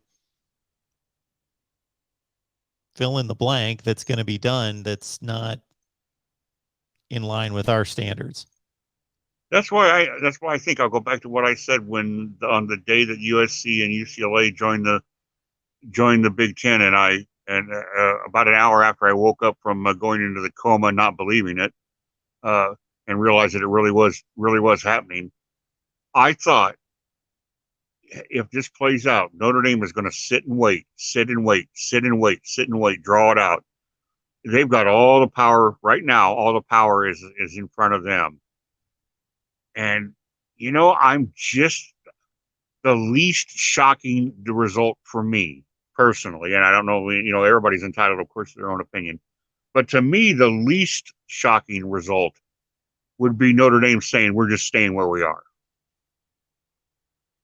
Oh, that would be I agree. That would I be think that would be the least shocking result, unless in 3 years they flat out get told you can't make the playoffs. And see, that's what I would push to do. I would, if these conferences, they're acting completely autonomously, but that would be the one thing. If I was a commissioner of a major conference, I would at least pull the other conference commissioners together once this kind of gets to a landing spot and say, we're all doing the same thing. We're all in unison in regards to structuring these conferences toward a playoff, and Notre Dame's sitting over here doing whatever they want. Freeze them out. Right. It's unbelievable. You used exactly the word I was going to use. Freeze them out. Just say, hey, okay, Notre Dame, you think you're special? You think you're going to be by yourself? Go ahead and be by yourself. And you may take a moment, like I've mentioned that a couple of times, and I got pushback that, well, you make so much money when you play Notre Dame and all that sort of thing. I get that. But for the greater good and the long-term goal, I think you can, there's enough Ohio States and LSUs and Alabamas, and we can keep going and name 20, 30 marquee type names playing each other constantly, especially if this gets whittled down and some of the fat per se gets trimmed off and we really have concentrated leagues of strong programs. I understand Notre Dame's a commodity and they're valuable, but when we've got 8 or 10 games that look like LSU and Auburn and Ohio State and Penn State and fill in the blank every college football weekend, I don't think they're going to be missed as much as a lot of people would think. I agree. I think that to me, if I'm sitting in South Bend, that's really my only concern. I'm not really concerned about money. Notre Dame's going to find their money one way or the other. My concern is in 3 years, are we going to be frozen out of the playoffs? That would be the one thing that would hedge me, and that might be more important. It'll be interesting to see is concern over being possibly frozen out of the playoffs enough of a fear to change a vote as opposed to the enticement of saying, come join the Big Ten, and look, guess what? We brought your friend Stanford in with us. Stanford's in now. Come join us with Stanford. You know what I mean? There's going to be at some point. There's going to have to be a weighing of values, and that's it'll be interesting to see. But I'm kind of an old traditionalist like you. By God, wouldn't it be sweet if Fiesta and Peach and Rose and Cotton and Orange and Sugar, and then you had the +1. But I would love that. I would love it if the New Year's Six led to we're going to come play those games, and the winners are going to, somehow out of the winners you're going to determine a national champion. But then you get to the issue of what if you've got a really impressive win by an undefeated Sugar Bowl champion, a real impressive win by an undefeated Rose Bowl champion, and a real impressive win by an undefeated Orange Bowl champion. Who is there a committee? Is there a playoff committee? Who decides who the +1 teams are? I don't want a committee. I don't either. I would rather not. I'd rather have this whole thing decided on the field, and I think most of the people listening to us probably would too. Let the teams decide it. Absolutely. And I've rolled out a plan that I think addresses that fairly well. Hey, I know the room has got to be piled up. I've taken more than enough time. Thanks for having me on, Mark. Don't forget, gang, Amazon is going to make their money one way or the other. Let Mark get a little piece of that pie. Get that Amazon link in there. You're going to spend $100 in Amazon. Why let Jeff Bezos get all that? Throw a couple of quarters in Mark's direction and hit that thumbs up button on the way. I could never sell it that well, J-Dub. Thanks, man. Thanks, Mark. Have a good night. J-Dub. So if you spend $100 at Amazon, and to be clear, you don't have to spend $100 at Amazon. That's just the example. You're sending $100 to a company that's worth $1.6 trillion. News alert, flash. I know everyone's going to be shocked by this, but the voice of college football, our little company here, we are not worth $1.6 trillion. And so you spend $100 at Amazon. If you use our link, we get, depends on the product, $1, $2, $3, something like that. All right. Next up here at the Voice of College Football, we got Dan calling from Oregon. Dan, what's going on? How are you? Enjoying this evening. Hey, I believe you had Corey on, who was talking about, maybe he was the Iowa State guy, and he was possible expansion Iowa. talk. Don't Iowa. let Corey hear you say that. Let's be fighting words. He was the one who kind of started to talk on the real alliance should have been between the Big 12, the ACC, and the Pac-12. And I kind of get where George Klitschko's going by trying to group up with the ACC. If you crunch the numbers, because the Pac doesn't have a bowl tie-in really with the ACC, half the teams in the Pac-12 have never played half the teams in the ACC. So getting those matchups going could be valuable. And I really do see that. And I also believe that the Pac-12 and the Big 12 should just merge. And maybe one way to get that going on the Notre Dame and how to strengthen the ACC conference in the meantime is give them UCF. You give them UCF, they bring in Notre Dame, then they got 16 over there. Because I really just don't want the two power conferences. I'm on that bandwagon with everyone else. I want to see the four stick together. And if the have-nots or the misfits, the Big 12 and the Pac-10 group together, You got 21 teams if they lose UCF. That brings one spot open for Boise to come in. Then you could split them into two different ones, and they're the first 22-team Super League. I think that would be fantastic. For some people that are not familiar with the West Coast, the Dave Smoke, he had a guy from Corvallis on today, and you got to realize Oregon does not have a professional team. You're either a fan of the Seahawks up in Seattle, or the other closest team is the Niners down in Santa Clara. You're talking 850 miles apart, 13 hours on Interstate 5 between those two professional teams. Oregon is huge. It's bigger than Czechoslovakia or the Czech Republic. And yeah, we are real diehard college fans out here. That's all you get to choose from. And so, yeah, I don't want to see my rivalry with the Beavers go away. I don't want to see the Pac just demolish and half of them go to the Mountain West. So, Dan, yeah. If I can interrupt here, because you have thrown out a lot here to go on. What you say makes a lot of sense. The problem is with your idea and a lot of ideas out there is you're speaking like there's a commissioner or a governing body that is going to work together with everyone. There's collaboration and cooperation for the good of all. And we don't have that.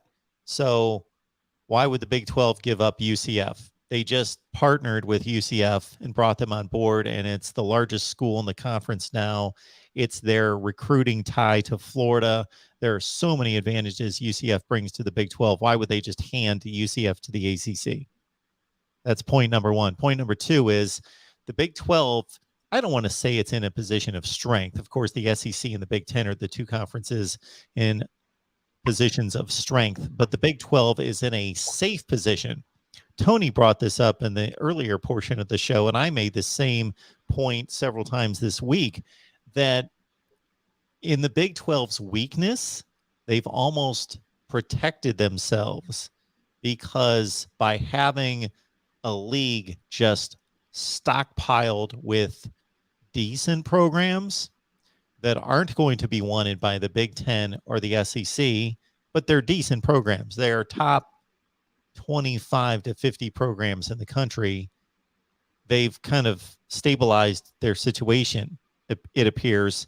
Why would they want to partner with a vulnerable conference in the Pac-12?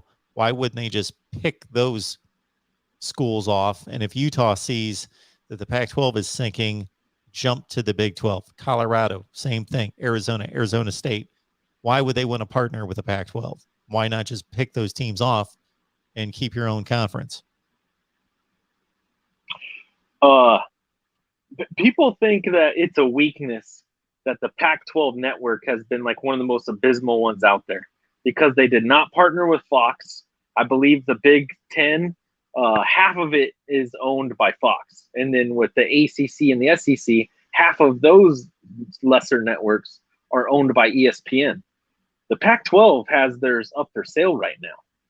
And, I'm hearing talks of they're going to get their third-party games over on the ACC network, because the ACC network is actually in some households right now. And, that's a great idea. But the Pac is also up for sale, as in it can go to Apple. It can go to Amazon. On the ACC network? I'm sorry, Dan. Who did you say is going to get their games on the ACC network? Potentially the new alliance that the Pac-10 and the ACC have. They're at a conference games that they're potentially going to do.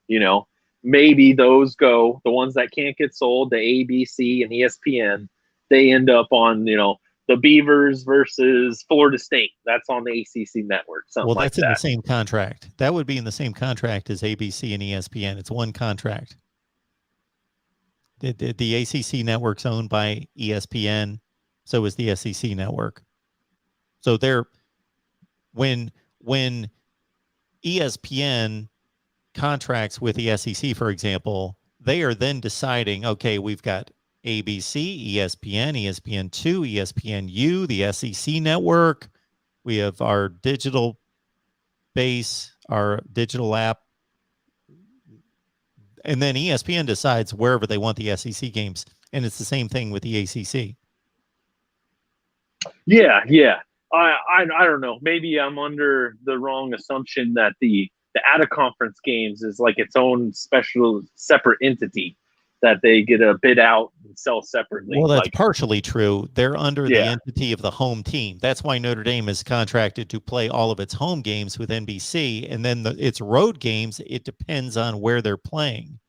If they're playing a Big Okay. Ten team, it depends on where that was, because Big Ten is contracted with both Fox and ESPN. You can see Notre Dame road games on any network. That's just like you'll see, for example, the SEC. Their prime games have been on CBS, but when they play out of conference games, they're playing all over the place. So the home teams, that's how that's distributed. It's the home team, when there are two teams from different conferences, that is tied to that particular network that contracts that conference. I gotcha. Yeah, I guess I saw it as, the Pac-12's up for bid. Maybe it ends up on Apple one day, or Amazon Prime. How many households is that in? They fumbled the Pac-12 network so hard, and I wish that they could turn it around. But I do think, in your point of the Big 12 being in a point of strength, they are in the middle of the United States, so they can expand westward, they can expand eastward, to where I think that's a weakness for the Pac. They're only over on the West Coast, and then for the same with the ACC, they're only over on the East Coast, and they can get pillaged by whoever comes along.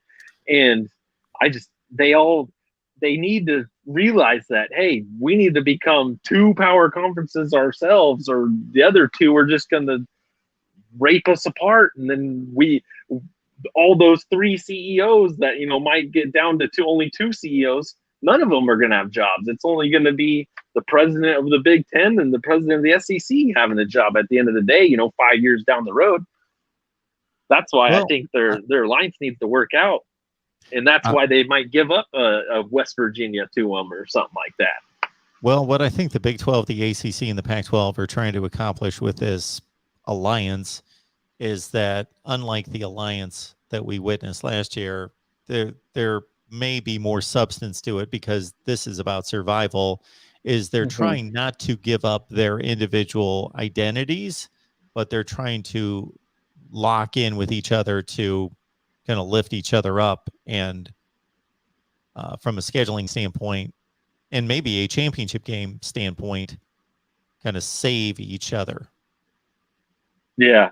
And to that point, the Las Vegas was supposed to become a kickoff game, just like the Chick-fil-A kickoff. They're going to host a game every year. They don't have anything lined up for the next 2 years at the beginning of September. They're dropping the ball big time. They got BYU and Notre Dame next year. That's in the middle of the season. So no one's going to think of the Las Vegas kickoff as actually being a thing that's actually going on. So they've dropped the ball in that, right, that I see.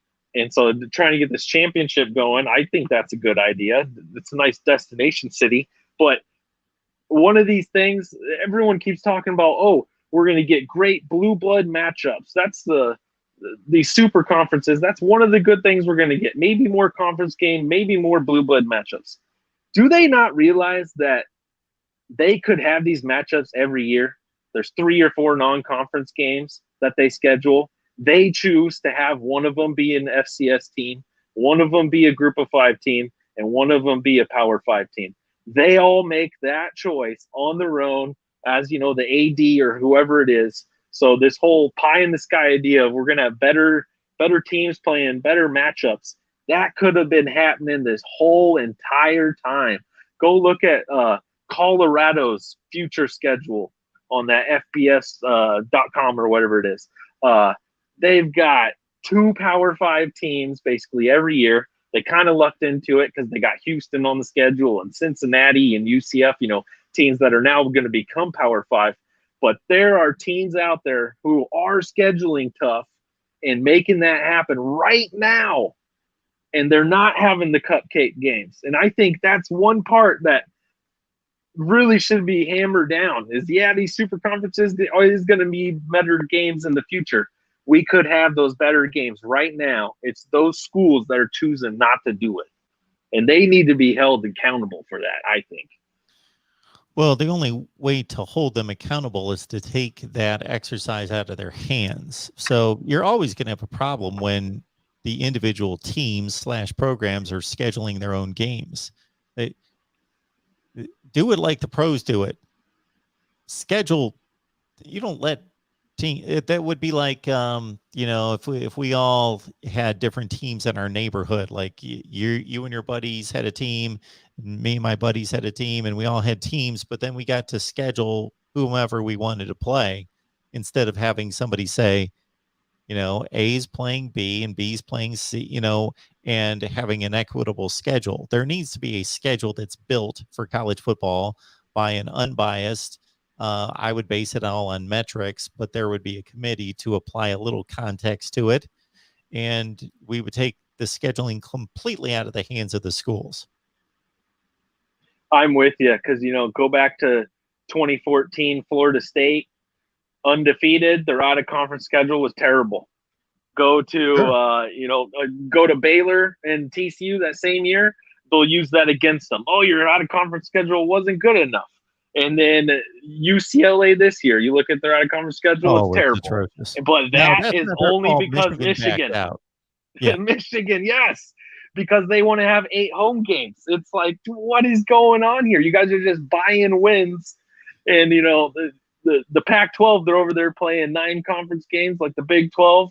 And that hurts them in the long run. They don't get as many bowl-eligible teams. And, a couple more losses on the record, and it just makes them look worse to where, if they only had the 8 like everybody else, they would just look better in everyone else's eyes as long as they could beating the Mountain West teams that they're going to schedule, if that's possible. I don't know. Here are 2 stats for you, Dan, and then we'll need to move on, falling right in line with what we're talking about. The University of Florida has not played a game outside the state, non-conference, since 1991. Baylor has not played an out-of-conference game against a ranked opponent since 1997, 25 years ago. There you go. Yeah. We need an equitable schedule. I'm with you. All right, you. Dan. Florida next year goes to Utah, though. I'm looking forward to it. Thanks, Mark. Very nice. Appreciate it. All right. Before we get to our next call, we've got Christopher Morgan. Thank you so much for the super chats tonight. Thank you so much for that, Christopher. I've attempted to read all of them. They've all been posted for a long period of time, but with all the conversation with like 5 of us on here, it's been difficult to navigate. That's fine, Christopher says. We just create our own 3rd super conference with the Big 12, the ACC, and the Pac-12, similar to what Dan suggested. Power with numbers, even with the big TV deals with the Big 10 and the SEC. With a massive merge with almost 40 teams, we're now a force. So that's an idea. So as it currently stands, that would be what? That's 14 to 14, 28, and 10, 38 teams, I believe, would be the number. Okay, you got a 38-team conference. Seems a little awkward. You would have to divide it like the NFL. And anyway, let's not get into details. But the first issue that I'm thinking of is, okay, you can do that, but what are you going to name the conference? Because you have 3 long-standing conferences with a lot of pride and tradition that are tied to their areas of the country. And now you're all going to form into one conference. Okay, what are you going to call the conference? And you have 3 commissioners. Now you're only going to have 1 commissioner. 2 get booted. And I think you just have a lot of details that need to be worked out because somebody has to take the lead. Somebody is going to be designated to be the alpha dog in that. So who is that going to be? So I understand that sounds like a great countermeasure to what's going on in the SEC and the Big Ten. But yeah, there's strength in numbers to a certain extent in regards to, but that's not going to increase the payout to any of those schools. So consider this, that right now between the Big 12, the ACC, and the Pac-12, they all make like in the low $30 million range per team. Well, that's not going to increase that. You're still taking the same amount of money.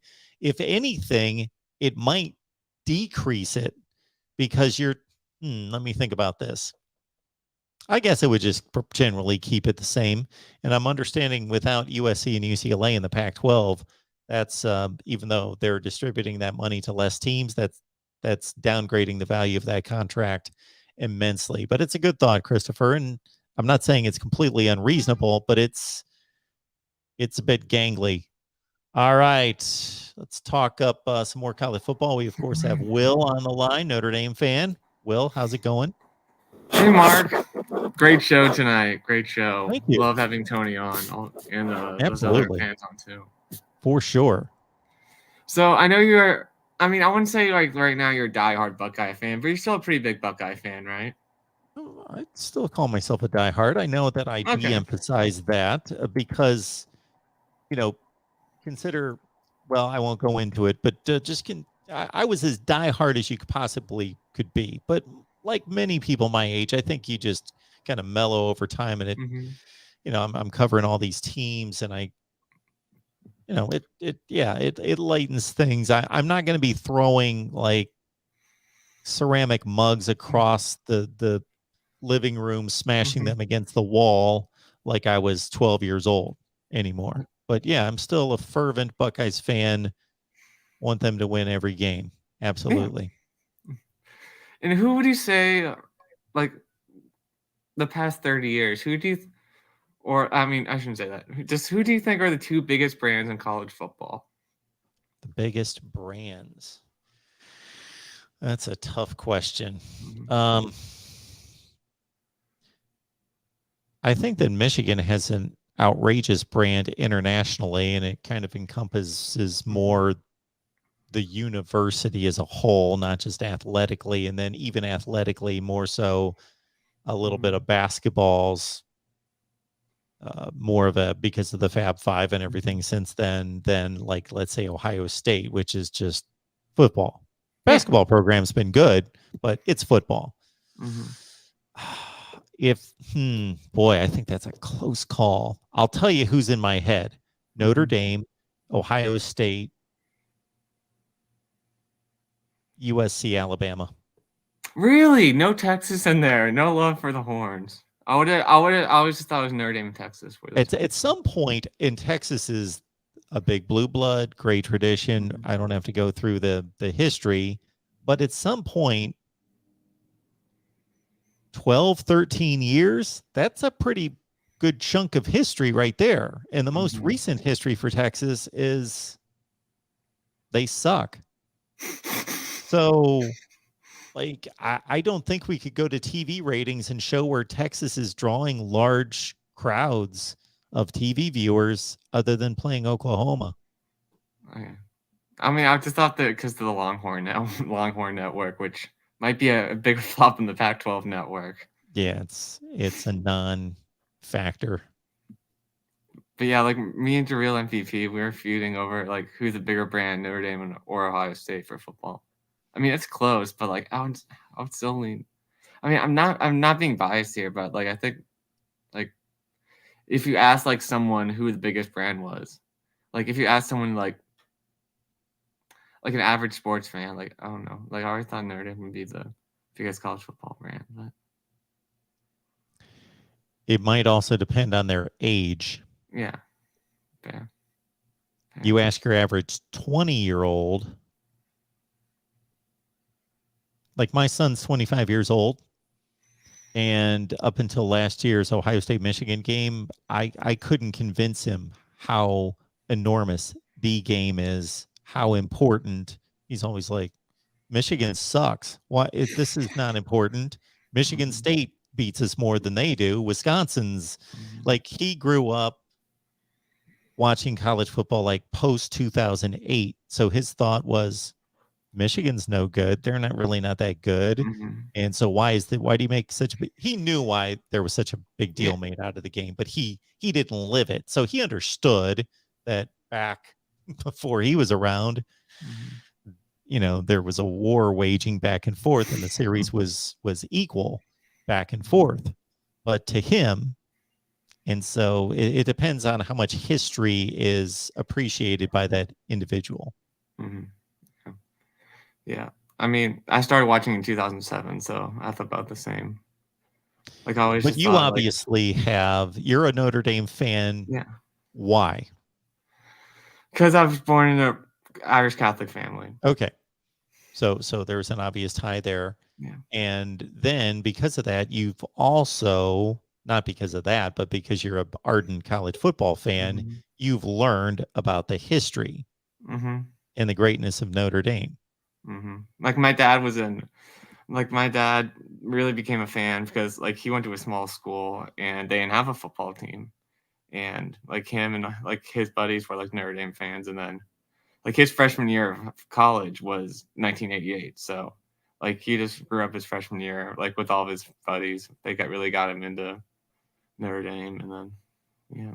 Oh, it makes a lot of sense. My son took on all of my teams. My son was born in Mississippi because that's where I had a broadcasting job, and then we moved to Connecticut, and he's never lived in Ohio his entire life, but he's a Browns fan, Indians fan, Buckeyes fan, because that's what I put Ohio State jerseys on them from Mhm. he and his sister from the time they were babies. So Mhm. that's who they root for and still do.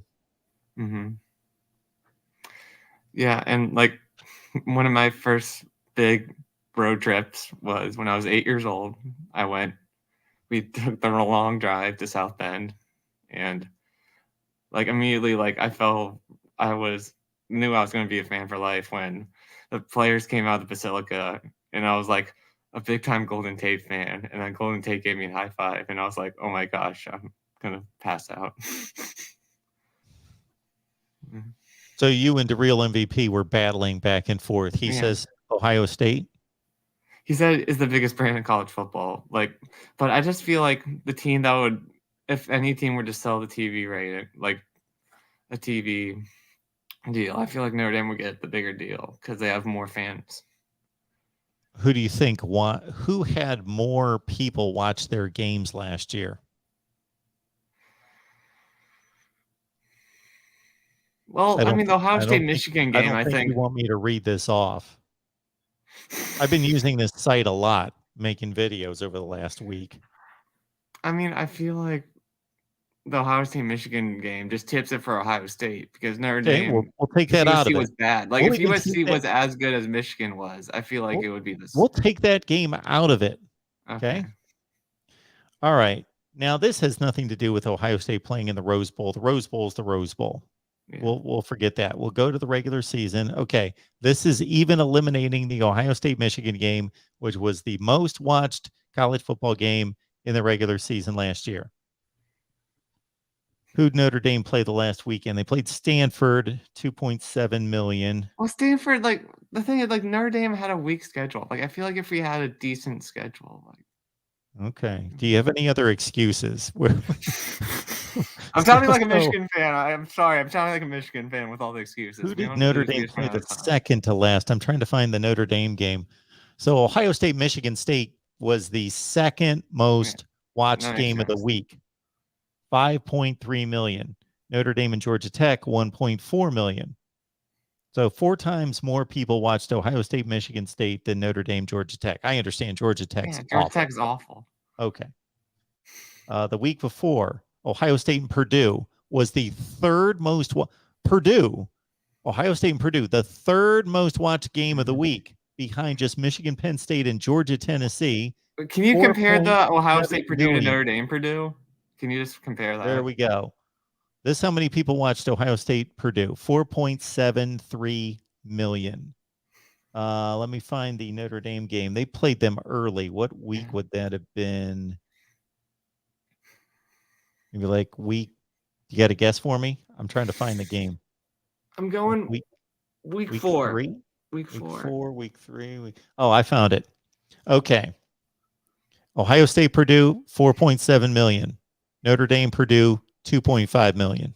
All right. Well, I have to wave the white flag then. Ohio State didn't play Wisconsin, so we can't compare that. I guess that would be it. The only game we can compare like opponents. Gosh darn it, real MVP. Oh, that's painful. But, It's only one game, but yeah. But believe me, more people watched Ohio State play football than any team in the country in the regular season. I'm just looking at week to week. When Ohio State played Nebraska, it was the most Nebraska. 3-9 Nebraska has a big fan base. They do, but that was the Nebraska was most awful. watched game of the week. If Ohio State was not playing Maryland or Rutgers, their game was typically in the top 3 every week. Yeah.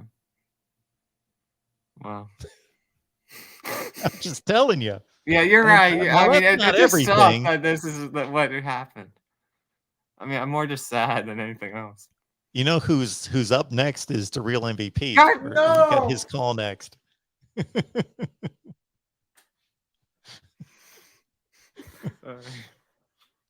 Well, we'll track it this season and see how it goes. Obviously, they're playing week 1. That's going to be enormous. That's going to be the most watched game He of the said week. he wasn't even going on the line in the chat, and now suddenly he's coming on the line. All right, Will. We're not going to beat up on you anymore. Is there anything else you'd like to bring to the table? This is like more another recruiting thing, but I hate how other people just influence these younger players to make decisions that I don't think will be good for them in the long run. Like, these other voices are coming in. Just like I heard, like, I'm not gonna like the whole. Why am I forgetting his name? The big quarterback that's going to Oregon. Dante Moore. Yeah, like the Dante Moore story. Like, I read like what he was influenced by other people to take the NIL deal, even though he didn't really want to. Like, I just feel like people shouldn't be selfish and do what's best for the 17-year-old boy. That's my last thing. Okay, we'll let you ride on that one, Will. All right. Call back anytime. All right, I'll be back next call-in show. Sounds good. Now we got to hear from the real MVP. All right. Lemansky, appreciate you being here. Mr. Mark, anything but mellow. I didn't explain that very well, but if you would talk to my friends, you would get friends that have been friends since like grade school, high school. They would tell you all sorts of stories about me going ballistic during football games. I went embarrassingly ballistic during football games, and mostly Buckeye games, because in the NFL you could go 12-4 and still be the number 1 seed, and so you could lose, but they're still important. But certainly some Cowboys games as well that I once, I'll tell this story, but I'm going to withhold names. My wife, before she was my wife at the time, before she was my wife, her best friend was annoying me during a Cowboys game. And I just, we were like 20 years old, and I just whipped a pizza box across the room and just told her to get out of my house. Like, so I'm not proud of how I acted as a football fan, let's say in my teens and 20s. There was a lot of damage done. So yes, much more mellow than that. Like, I did not enjoy watching Ohio State lose to Michigan last year. But what happened? As soon as the clock hit 0, I was sitting here. Could anyone really tell that I was upset or taking it hard? I don't really think so. All right. And let's catch this super chat before we get to our next caller. Christopher, thank you so much for that. We appreciate it. Okay. So you have the Big Ten, the SEC Super Conference. Okay. They're not getting together. They have no reason to get together, Christopher. The SEC and the Big Ten are not getting together to be a super conference. They're already going to be super conferences, unless I'm misreading that. I have many thoughts on a name of Big 12, Pac-12, ACC merge. Here we go, the National Conference. Okay. You may want to take that to a boardroom. That seems rather pretty standard. I don't know that you needed to give that a whole lot of thought, but it's pretty obvious, and maybe it's a nice, strong brand. There we go. All right, the real MVP's on. How's it going, Mark, sir? how you doing? I'm doing well. Well, that was pretty fun to watch. Yeah, you heard from Will there. Correct. Listen, I'm not going to trash on Notre Dame too much, okay? Because Notre Dame is a top 10 brand of all time in college football. You're probably hurting Will with that top 10. My point is that Notre Dame has no right to hold the rest of the college football world hostage. That would be like if Arkansas held the SEC hostage. It's pathetic. This elitist attitude from Notre Dame needs to calm down, and they just need to join a conference. Listen, they joined the Big Ten. They're going to be the 6th best school in the Big Ten after USC and UCLA joins. Why should we care? Oh my gosh, they played Wisconsin close. I mean, Wisconsin, they lost to Minnesota last year. It's unbelievable what Notre Dame has done to the college football world. Well, I, like you, the real MVP, have suggested freezing out Notre Dame.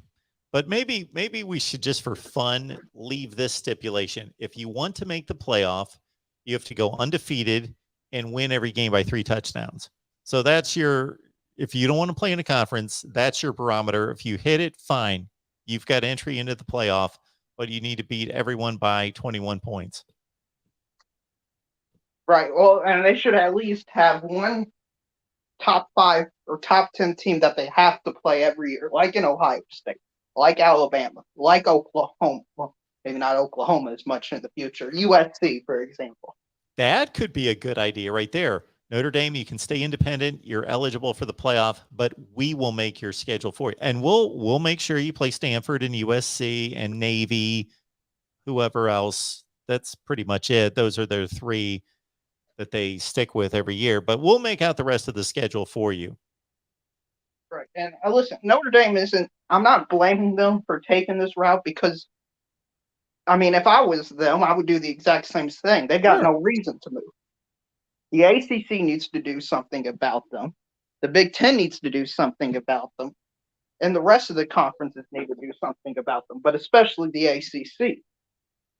To be in there as a conference, to be a joke, especially in 2020, just allowing ND to go through, whip on everybody in your conference, and then shockingly, when Clemson had all their players, they lost by 31 points. Who could have seen that coming? When was the last time Notre Dame has won a big game that didn't involve half the team that was valuable being gone? When is the last time Notre Dame won a big game? They played in a lot of big games. When have they won one? That's a great question. Was it when Tennessee was relevant?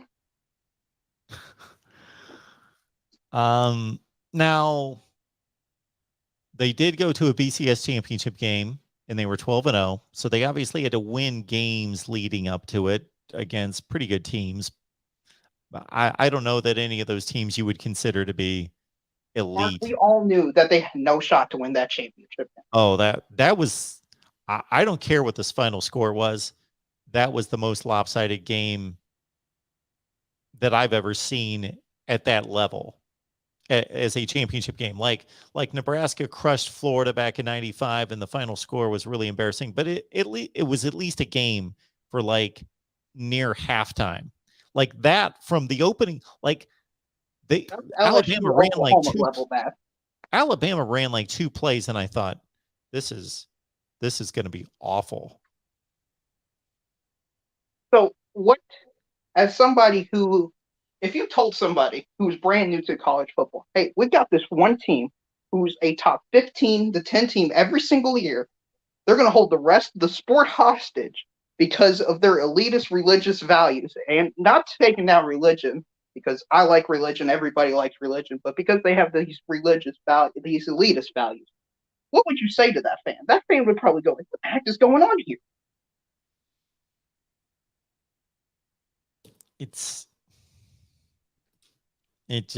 Well, this is college football. It's haphazard.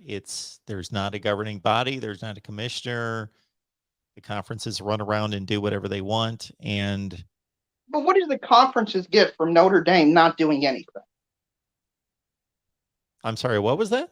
What do the conferences get for Notre Dame not being in a conference?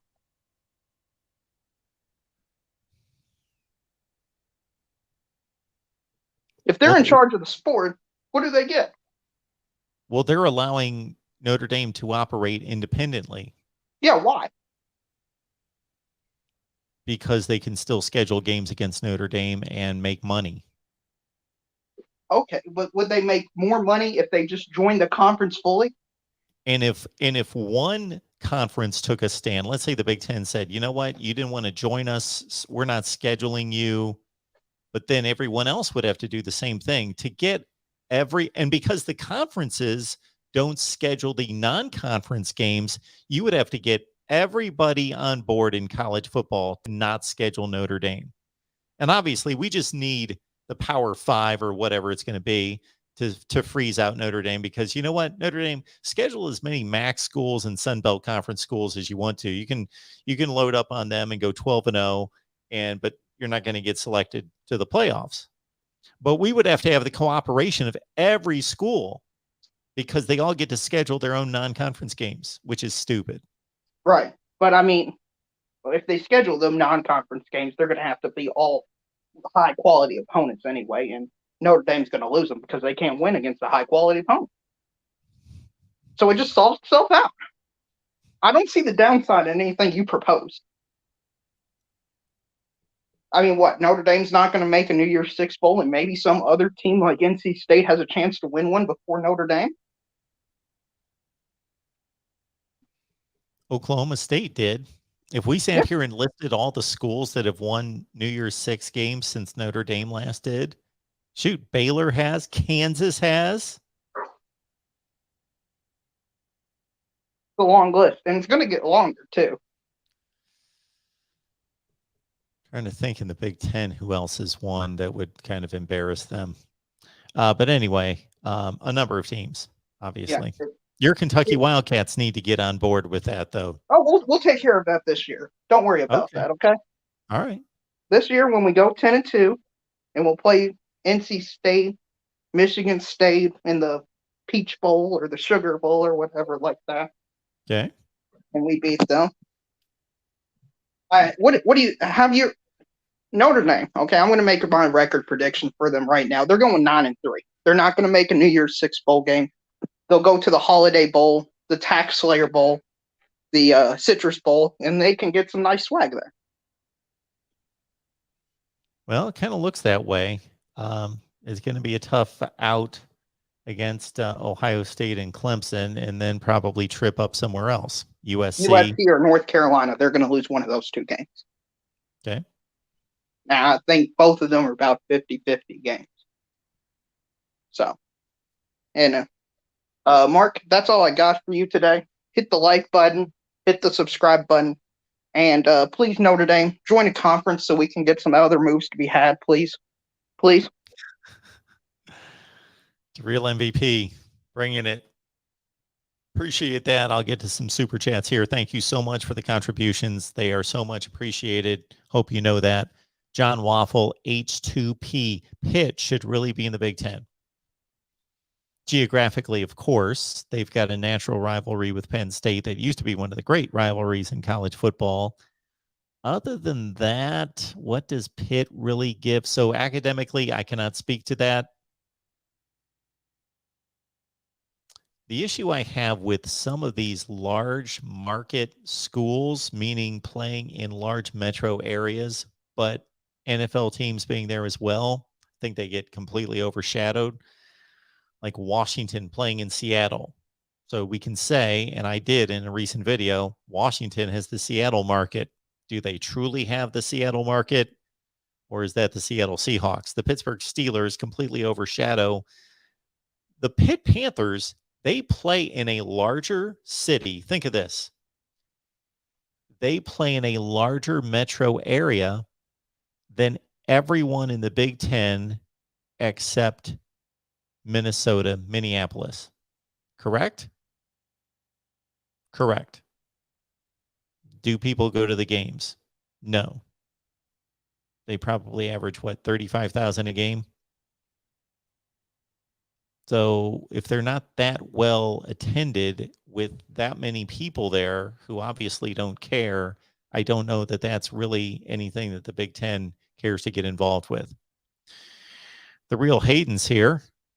January 2nd, 1989 Fiesta Bowl was the last big game Notre Dame won. Depending on your perspective, depending on your definition of big game, okay, I can see that. That was a national championship. Anytime somebody gives me the terms big game, like they don't win any big games, or relevant, I just need that person to define what that means to them. That's all I need. All right, we got George here. Look at George. He's writing his memoirs, possibly. I just wrote this down. Lemansky wanted me to tell you thank you for getting him back into USC football. I guess you have a channel for that now or something. Oh, we do. We've got a USC channel, George. You didn't know that? Well, I try to get around, but you know. What is going on there? Where you are? They're up in the Great Northwest. What's going on? I don't want to get into crime, homelessness, and drug abuse. Let's talk about football. But it's really a big joke. Portland, Oregon. I swear to God and Holy Bible, nobody in the country can imagine this.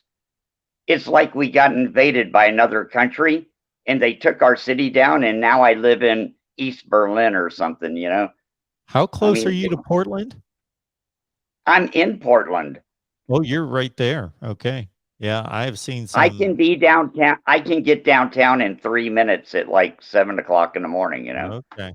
When everyone's starting to go to work. Yeah. Yeah, we've all seen some horrible video from Portland. The only thing is, it's not a joke. It's worse than whatever you see. I'm lucky so far. I got to get out of here. Anyway, what I was going to say is this. If college football was all legitimate, anybody that has a stadium that packs them in there like 90,000 fans a week, the kids would choose to go there. Texas A&M, Alabama, LSU, Georgia, Florida. Miami can't even do that. You know, I mean, what else do you want when you're 18 freaking years old except to play in front of 90,000 fans? Michigan, Ohio State, they can do that, right? Even Oregon has started getting some good crowds. USC, maybe, no, see, that ain't going to work. I just thought I'd mention that on behalf of all the players. Well, you pretty much hit all the huge stadiums that pack them out. Nebraska, you'd add Nebraska in there, Penn State, Texas, Oklahoma. Yeah. And that's pretty much it that you can count on. All Wisconsin. Hey, listen, I have solved the impossible problem of realignment in one fell swoop. I've got this all figured out. You want to hear it? Oh, we're all ears. Okay, I'm going to make a phone call tomorrow, talk to somebody at the SEC headquarters, but the SEC is going to invite 130 college football teams to join the SEC and get it the fuck over with. You know, everybody's in the SEC. We're going to have the SEC West, the SEC East, the SEC South, and the SEC Midwest. And then all those lower level teams, we're going to slot them in there too, because we don't want to play each other every week. We need a couple games against Louisiana Tech or whatever. And we're gonna have 4 sets of playoffs. there's the first set of playoffs is for the Big Four, the top 10 teams. And then if you don't make that, there's another one, another one, another one, and another one. So 16 teams get to play for some different level of a championship. Championship A, B, C, D, and E, we'll call them for right now. Although I'm sure they'll come up with better names than that. But there'll be like the real championship. Yeah, I got it. I figured it out. So like this second tier, George, what kind of teams are going to be playing in this second tier for the second tier championship? The important thing is this: we got to put it all under the head of one auspices. I trust the SEC right now. We got Congress ain't going to do this. Joe Biden ain't going to help us. Matter of fact, he's blaming this shit on Putin right now. He said Putin did it. Destroyed college football. Son of a bitch. I'm going to write Vladimir Putin a letter and ask him to please stop fucking with college football. Fuck. Oops. I mean, heck. Jeez. That's beautiful. Okay, George. Wait a minute. One last thing. I wrote it on an envelope. So USC and UCLA in the TV stations just said, "You're a Big Ten fan now, bitch." To all the fans in the Pac-12, right? Like, just turn the light switch. I'm a Big Ten fan now. That is the rudest shit I've ever seen in my life. Yeah. You know, now we cheer for the Big Ten. Yeah, the way you put it like that. Right. It's like, screw all your traditions and all your good times and all your memories. We're going to Rutgers next year. Like, you've got to be kidding me, man. To put everything under the SEC and ask them to sort it out for us and make it fair for everybody. This is ridiculous. Yeah, just imagine as a Florida fan, George, if Florida got plucked up by the Big Ten next year and all of a sudden Georgia's not your rival or Tennessee or any of those teams. You're going to I'm going to Illinois and Indiana and Wisconsin and Iowa. Like, what the? That's where we are. All right. That's where we are. Live streams. So if we actually anything gets better up here, I can let you know. Yeah, George, you take care of yourself. Watch your back. I was going to jokingly say in case it gets worse, but instead I said if it gets better, because that would be the surprise news.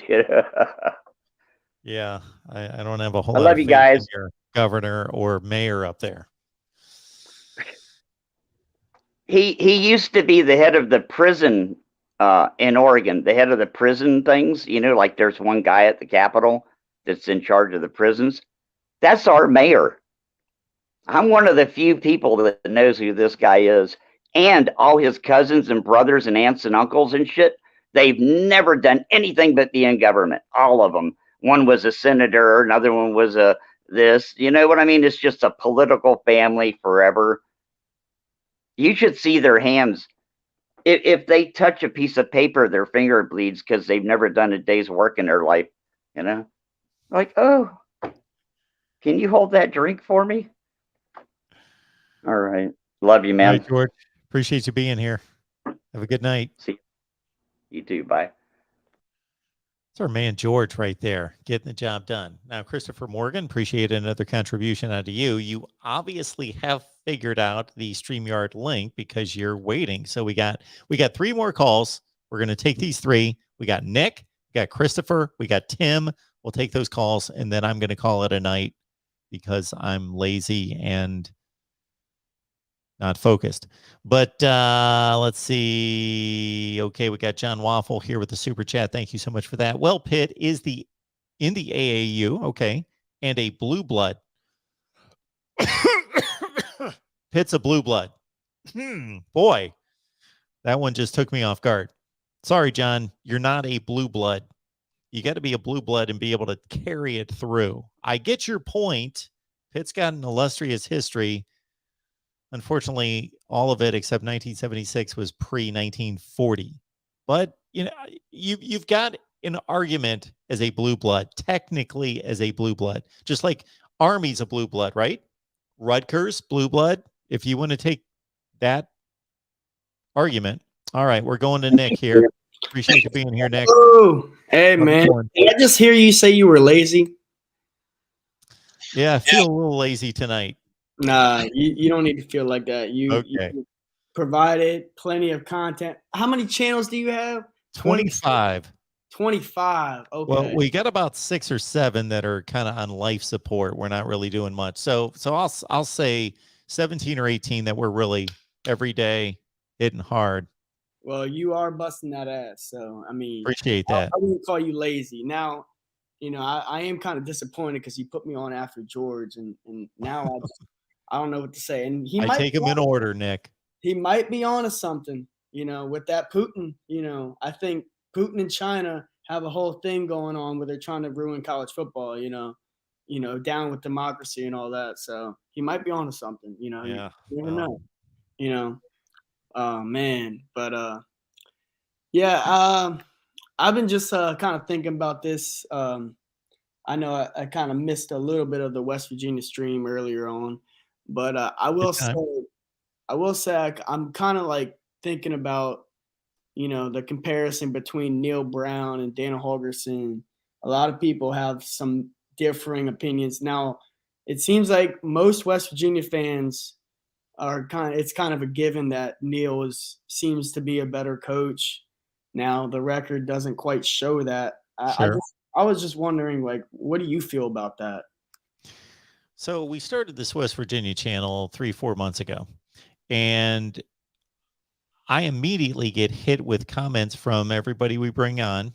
You've probably seen them, Golden Blue Dude and Travis Kenobi and Coos Walker, about Dana Holgorsen, and they just didn't hold him in that high a regard. And I thought, he had a pretty good run at West Virginia. It was certainly better than what Neil Brown's done for the first couple seasons. 3 seasons, 17 and 18, I think, Neil Brown. And Dana Holgorsen, had a big Orange Bowl game after finishing up in the Big East. What was Dana Holgersen's first year, like 2009, 2010? It was 11. 11. So that was his first year. Yep. So he hit with a splash. Of course, they had a nice run with Will Greer. Yeah. Came within, I hate to bring up bad memories, but if they could have beaten Oklahoma, what was that score? Like 58, 56, 59, 56? Yeah, Game. 56. There was like a strip sack in that game that was like big, that really cost them. And I thought that team was a whole lot of fun to watch. That was the year Will Greer threw the touchdown at Texas, like in the last 5 seconds of the game to win it. But Holgorsen, he had a pretty good run at West Virginia compared to, but if you look back, and I think this gets lost, going back all the way to Don Nehlen, Stewart, they had really, obviously, those mid 2000s teams were extremely strong. So maybe Dana Holgorsen was kind of playing off of that run, that recruiting run, which he doesn't have a reputation as being much of a recruiter. So my thoughts about Dana Holgorsen, and now he's gone to Houston and had a couple lackluster seasons, but now a big season at Houston, is that he's an offensive mind that knows how to scheme an offense, run a football team to a certain extent, but if you don't recruit, you don't win or win big. And he's a decent coach. Well, yeah, and the thing is, like, you kind of pointed this out, is that, you got to think about where they came in at. Dana was riding off the heels of, what was that, 2011. So, West Virginia was still in a really good position. Like 2007, we had the Fiesta Bowl, and we still had a lot of those players from the Bill Stewart era and the Rich Rod era that were still kind of in the program. So, and also you got to think, like, he was in the Big East where it was failing, complete trash, So once you get, it's like, what I'm saying is, like, once you get to that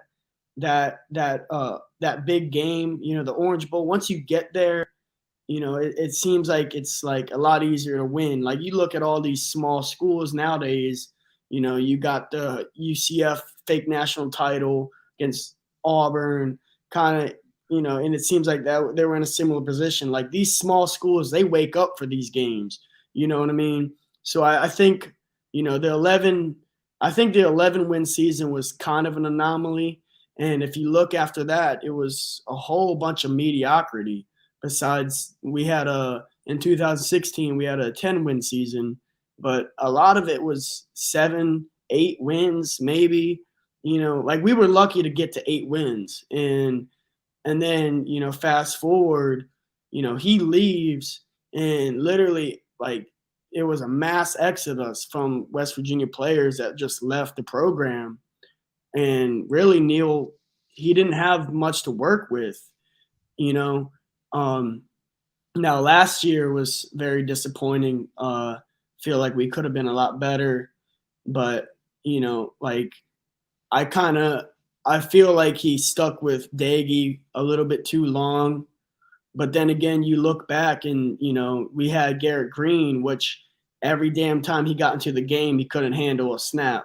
So it was like, we really can't see behind the scenes. We don't see what he saw, and I don't know, like I probably would have taken a chance and pulled the trigger and had Green come into the game and maybe just, let him, like, let's see what he's going to do, because it was a failed season anyways. So, but I don't know. I think that people have been a little bit hard on Neil, and they have some kind of like memory of Dana Holgorsen being such a great coach. And I really don't, I really don't see that. He was mediocre, Well, and yeah, now that you go through that, Nick, I'm starting to have my memory jogged a little bit. So why did Bill Stewart, after 3 9-4 seasons, get fired? I forget. well, oh man, it was more or less a lot of drama. I'm not exactly sure. I don't exactly remember it, quite, I was a young kid at that time, but, as I remember it, it wasn't necessarily that it wasn't his play on the field that got him fired. I think it was something deeper in the program where the AD, for whatever reason, had a falling out with him, and they wanted to get him out or whatever. And I think what it was is that they hired Dana, if I'm not mistaken, they hired Dana as the offensive coordinator, and he was supposed to be Bill Stewart's replacement. Now, Stewart was an old man anyway, so it kind of seemed like Bill Stewart didn't like that. They kind of hired his replacement so soon, and it was like they had a falling out, between them. But So according to what's on Wikipedia, Holgorsen was the OC, right? yeah, So Holgersen's the OC. June of 2011, Stewart resigned. Holgorsen took over. The relationship between Stewart and Holgorsen had been strained from the beginning and came to a head in late May when Colin Dunlap, a journalist from Pittsburgh, reported that Stewart had asked him while he was a reporter with the Pittsburgh Post-Gazette and a reporter with the Charleston Gazette to dig up dirt about Holgorsen to smear his name in headlines for their respective papers. yeah. Blah, blah, blah. These calls were made in December and so forth and so on. So it seems about right, so. Although AD Oliver Luck was unable to fully substantiate the reporter's claims, he determined that Stewart had become too much of a distraction, just like you're talking about right there. Because Stewart I'm looking at the record, he had 3 seasons. They were exactly the same, 9-4 and 5-2 in the Big East. Yeah. So not enough to get, not great, but certainly not enough to get fired.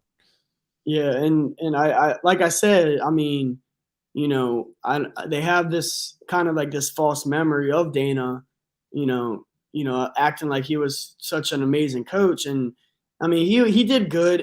But the thing is that what was the straw that broke the camel's back was that season that you were talking about where we had Will Greer, and we were a lot better than what our record indicated. And I think that was the problem, is that he finally had the team. He finally had the team that was capable of making the Big 12 championship and able to make that next step. And it just like he never delivered on it. And And even in 2012, we went, we were 5-0, and we were, number 5th in the country. And then all of a sudden we lost the next 5 games and just blew everything. And it's like, it just continued and continued to happen. It was the same story, same song and dance, amazing offense, terrible defense. And we blew season after season with all the talent that we had. And I think that's part of the reason why we got tired of Dana. It's like, we want to see something new. We can't, it's like, even, you look at the bigger name programs, and, like, you'll see a team and they'll be consistently winning 9-10 games, but they never take that next step. And once you don't take that next step, you're not moving forward. So, if you're not moving forward, you're moving backwards. So they got rid of them. And I think that's kind of what happened.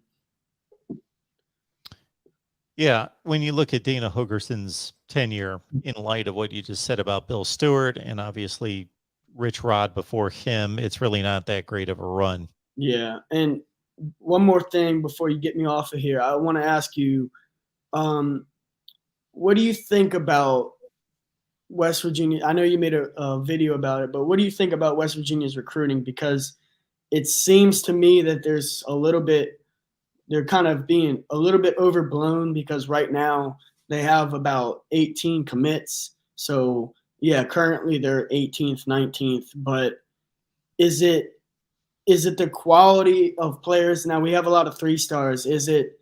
So what's the hype around it? Is it the quality of players, or is it, bunch of smoke and mirrors because we're 19th in the country? It looks a little smoke and mirrors to me, because the average recruiting ranking's not high per player. If you look at the teams around West Virginia in that ranking, they've brought in a lot less commits, 10 or 12 commits versus their 19. So I think they've got 1 4-star and the rest are 3-stars. Yeah, so that's kind of how I feel. I mean, I really don't worry about it too much. Yeah, out of West Virginia, you can win 8 or 9 games with 3-star classes, but I would think that your typical ratio, if you want to be a contender in the Big 12, is considerably lower than what it would need to be in the SEC and the Big 10. And I think it would prove this out if you looked at Oklahoma State's classes, and they're usually in contention for the Big 12 title. They never win it, but they're in contention. Would be, if you get a class of 20, they're bringing in 3 to 4 4-stars and high-end 3-stars for most of the class, the rest of the class. Yeah, and I mean, like, I don't have a problem, because, like, historically, obviously, West Virginia doesn't recruit those big name players, but the thing is that, every 3 to 4 years, we can build these players up in order to really make a run. And I'm kind of interested in the development of that Neil Brown has been doing, because Dana is all about, the transfer portal, and he really didn't develop these players. They came in as they were.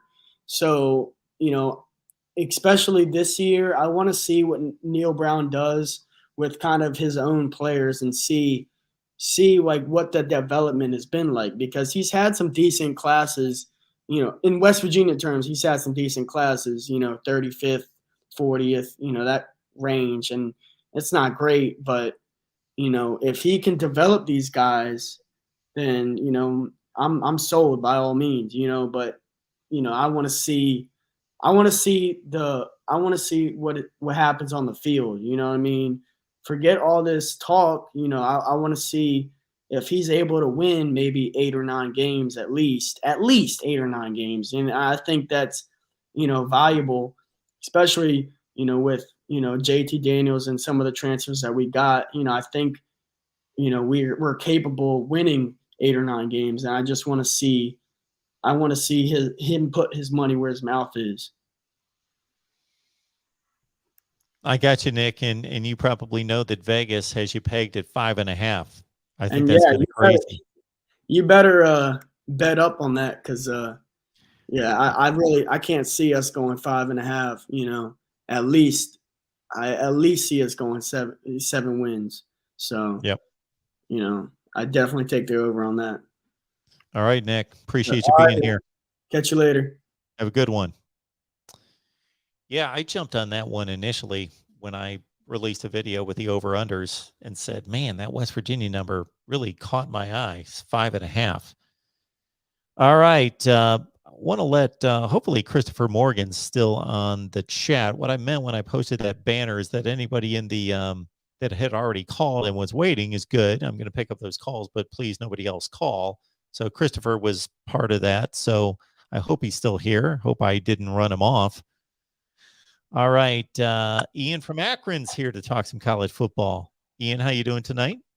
Doing well, Mark. Great show, man. You've been up in your guest game. There's like so much going on lately. Doing our best.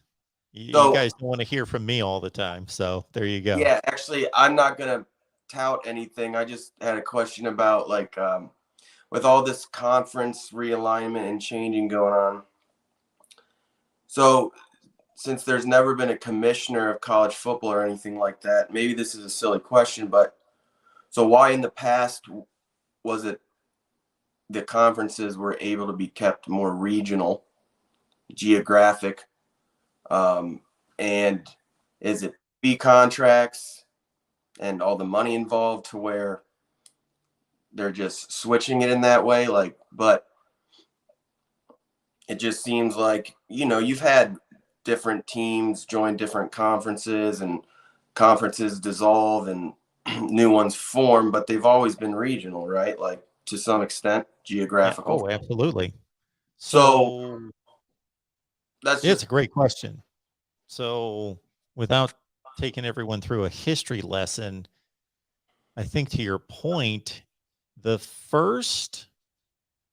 now I'm trying to get straight in my head what happened with the Big East versus, talking early 2000s when Miami left and Virginia Tech. So that would have been the first time that a conference took from another existing conference.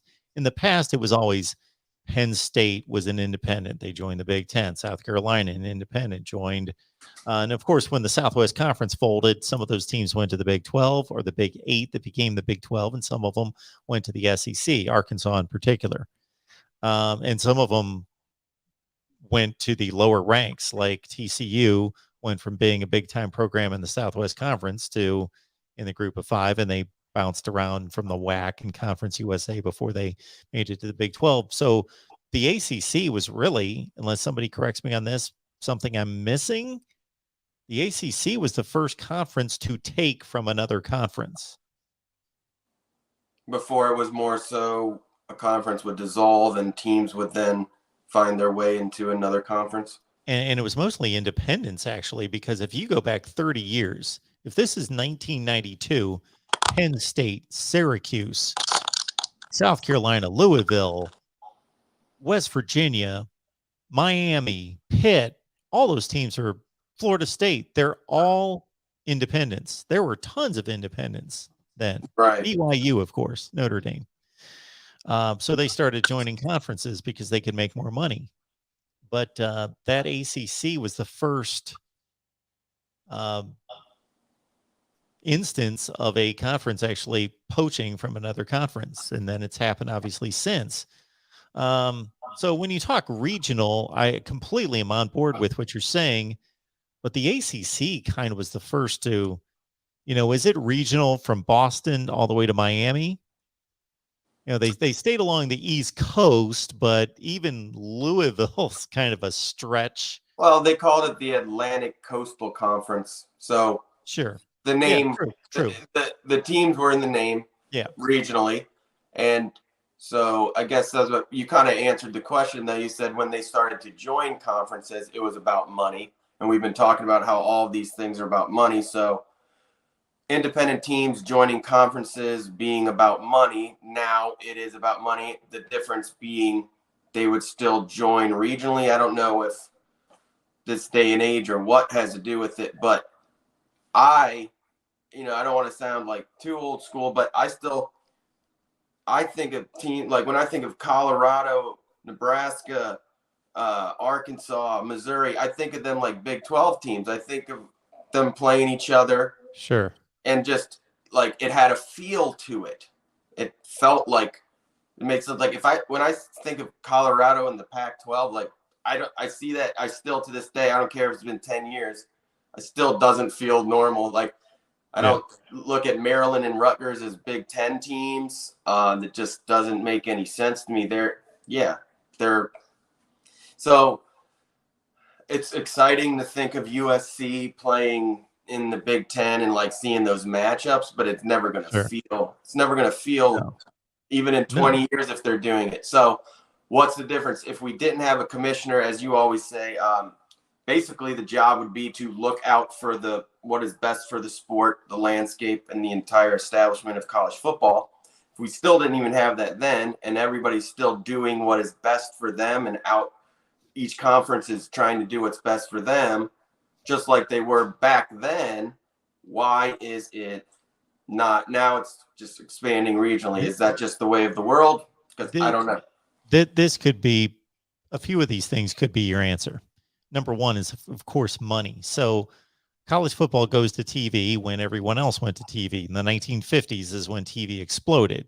Well, it's just on TV and there's 1-2 games on a week. So really it took until the early to mid 80s before cable television took hold to where there was probably any consideration to how much money are we making on television.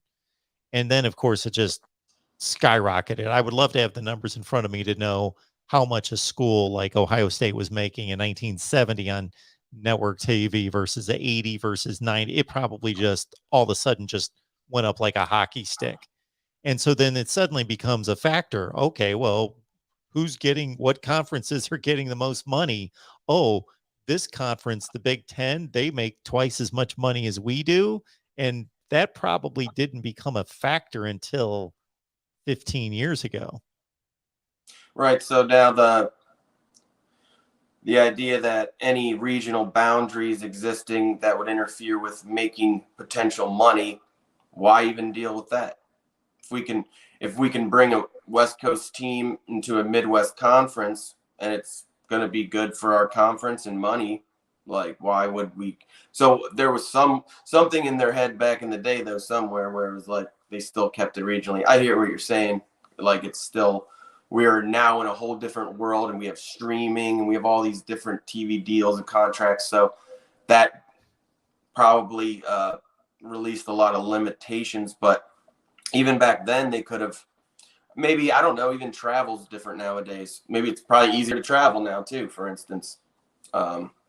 I couldn't tell you if that's true or not, but I just thought it was a good question because we all love the sport because I've heard a lot of people talk about it. Like when I was a kid, I probably liked the NFL. When I first loved football, I probably liked pro football first more, but I was always, I don't know. I became a college football fan and just the atmosphere.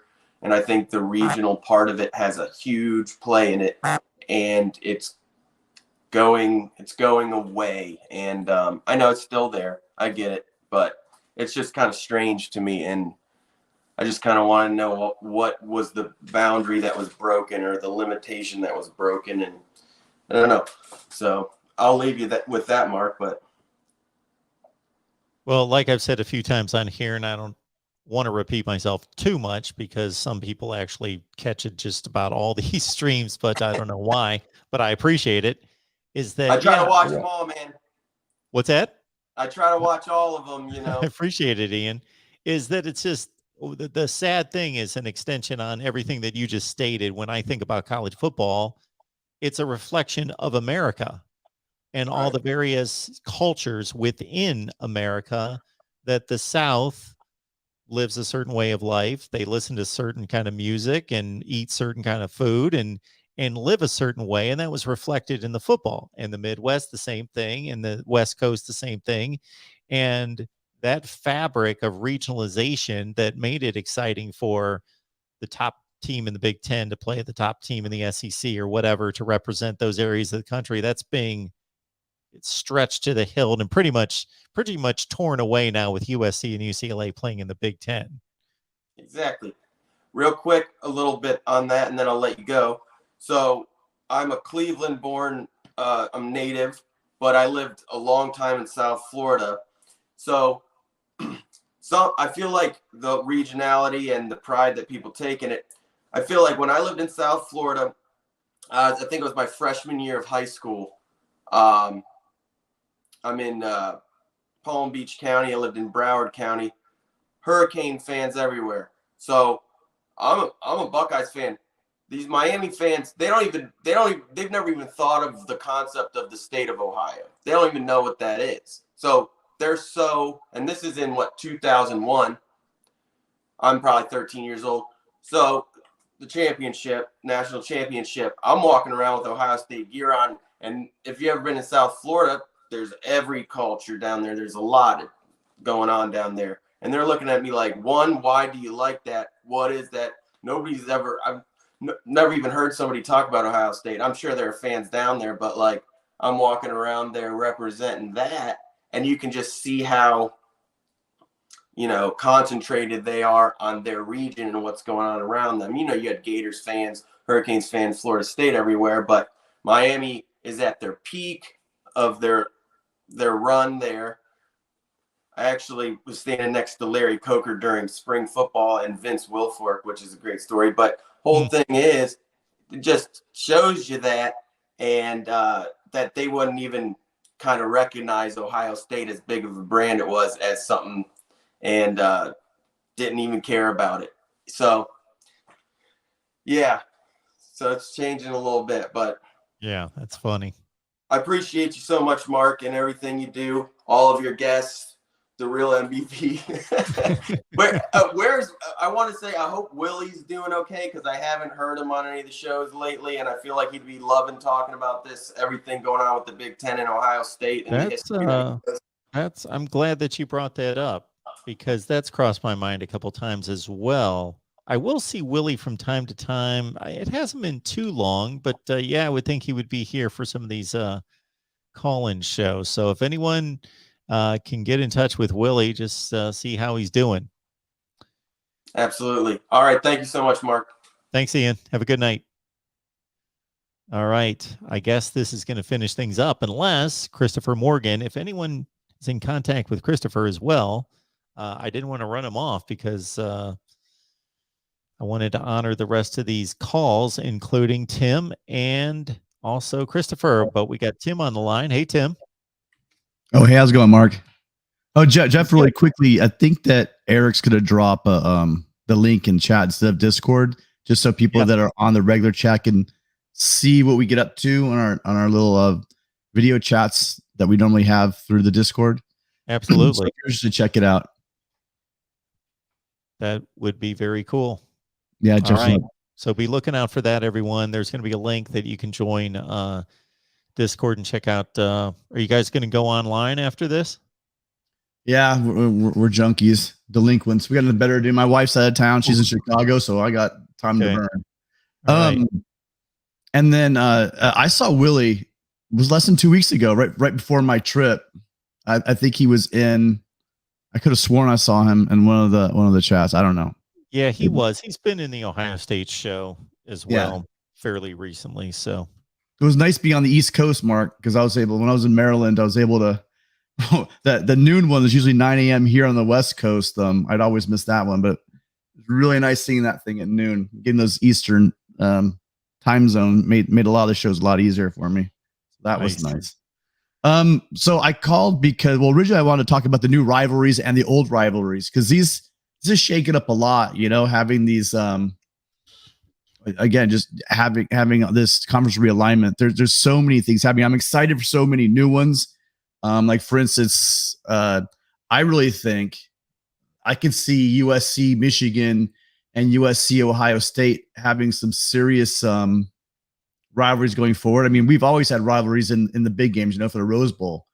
I mean, I posted earlier about the fact that, you look at the top 4 teams that have been in Rose Bowls, and it's really, or 5 teams, and they're all either Big Ten or Pac-12 Well, school. the You know, USC lead in that category is just ridiculous.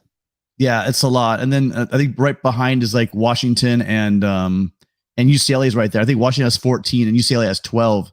But then Michigan and Ohio State, they're right there too. And when I was growing up, we're almost about the same age. Again, those Ohio State in the late 70s, Ohio State or Rose Bowls were for all the marbles and things like that. And I mean, those, although there weren't many, when I think of rivals, I do think, and I think of like, Michigan State and the Larry Smith years. I think Larry Smith went to 3 straight Rose Bowls and I think he lost. I mean, Schembechler was glad Larry Smith was there. Got him I think he beat him in the Rose Bowl. But I know for a fact Schembechler made the Rose Bowl his last 2 seasons. They beat USC in 88. Then they lost to USC in his last game in 89.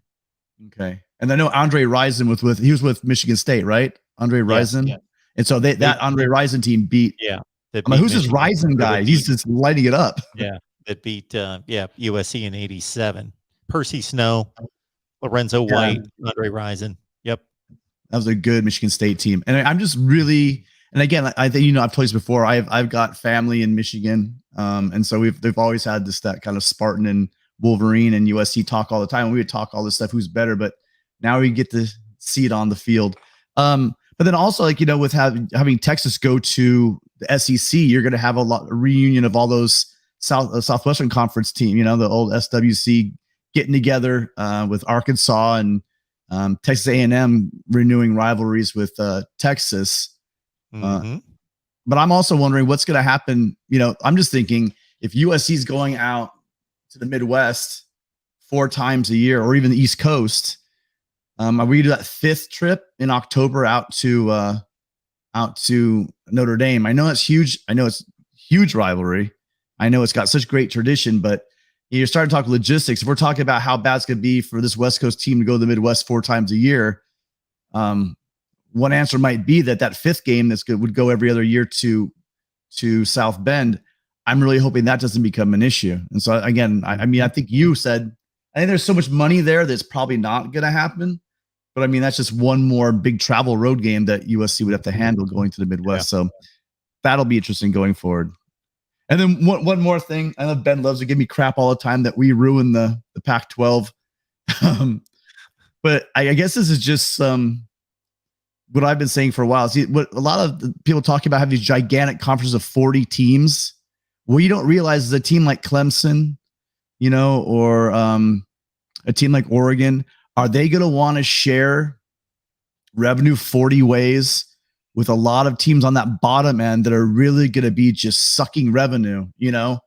I just think that's really a big ask of the larger programs. Yeah, I think it is too. Because Clemson's mindset, as you well know, is competing nationally. And if they're still, the math still works out the same. If the Big 12, the Pac-12, and the ACC is currently in the 30 to 33 million per team range, then when you put them all together, it's going to be the same thing. The inventory is the same. The number of teams is the same. So Clemson's still going to be stuck making 33 million when USC and Ohio State and everybody else is making 100. So that's still a problem.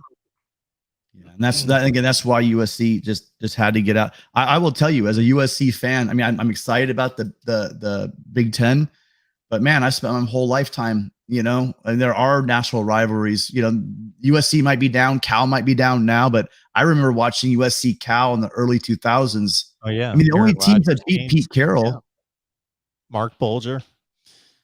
Yeah, well, I'm talking like Aaron Rodgers and Marshawn Lynch and those teams, the loudest I've ever heard the Coliseum, literally louder than 1996 Notre Dame. The loudest I've ever heard it was at 2003 or 4. I can't remember what year it was. The year after we lost to them in the overtime game, the double overtime. They had first and goal inside the 10, and the Coliseum. I have never heard 93,000 fans that loud in that place. It was deafening. So, I mean, those moments are going to be gone, and that really sucks. But at the end of the day, I will tell that the Pac-12 fans, you guys have all been tearing on USC for the past 10 years, how are irrelevant, how this other stuff is. I mean, man, as soon as we left, that thing just folded like a lawn chair. So to say USC is irrelevant, but as soon as the Big Ten needs to up its stock to match the SEC with OU and UT, which door they knock on first? I mean, I'm sure they knocked on Notre Dame as well. I'm not saying we were ahead of Notre Dame or whatever. I'm sure Notre Dame probably was their first. Who knows? But I know that we were right there. So to say that Notre Dame and USC, or all the fans out there are racking on Notre Dame, saying how irrelevant they are or how irrelevant USC is, at the end of the day, these are programs that are blue bloods that really are the fabric of college football. And if we want this sport to be healthy, teams like USC and even the newer teams like Miami, we need to spread out all that recruiting so it's not going to Clemson, Georgia, and Alabama every year, and Ohio State. It's going to 5 teams. It's a reason why we're seeing the same 5 teams always in the playoffs.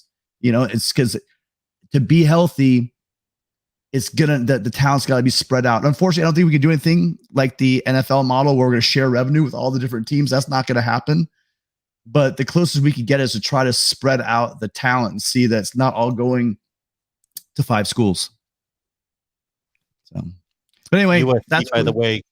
Our Rose Bowl count is USC 34, Michigan 20, Stanford, Ohio State, Washington 15, UCLA 12.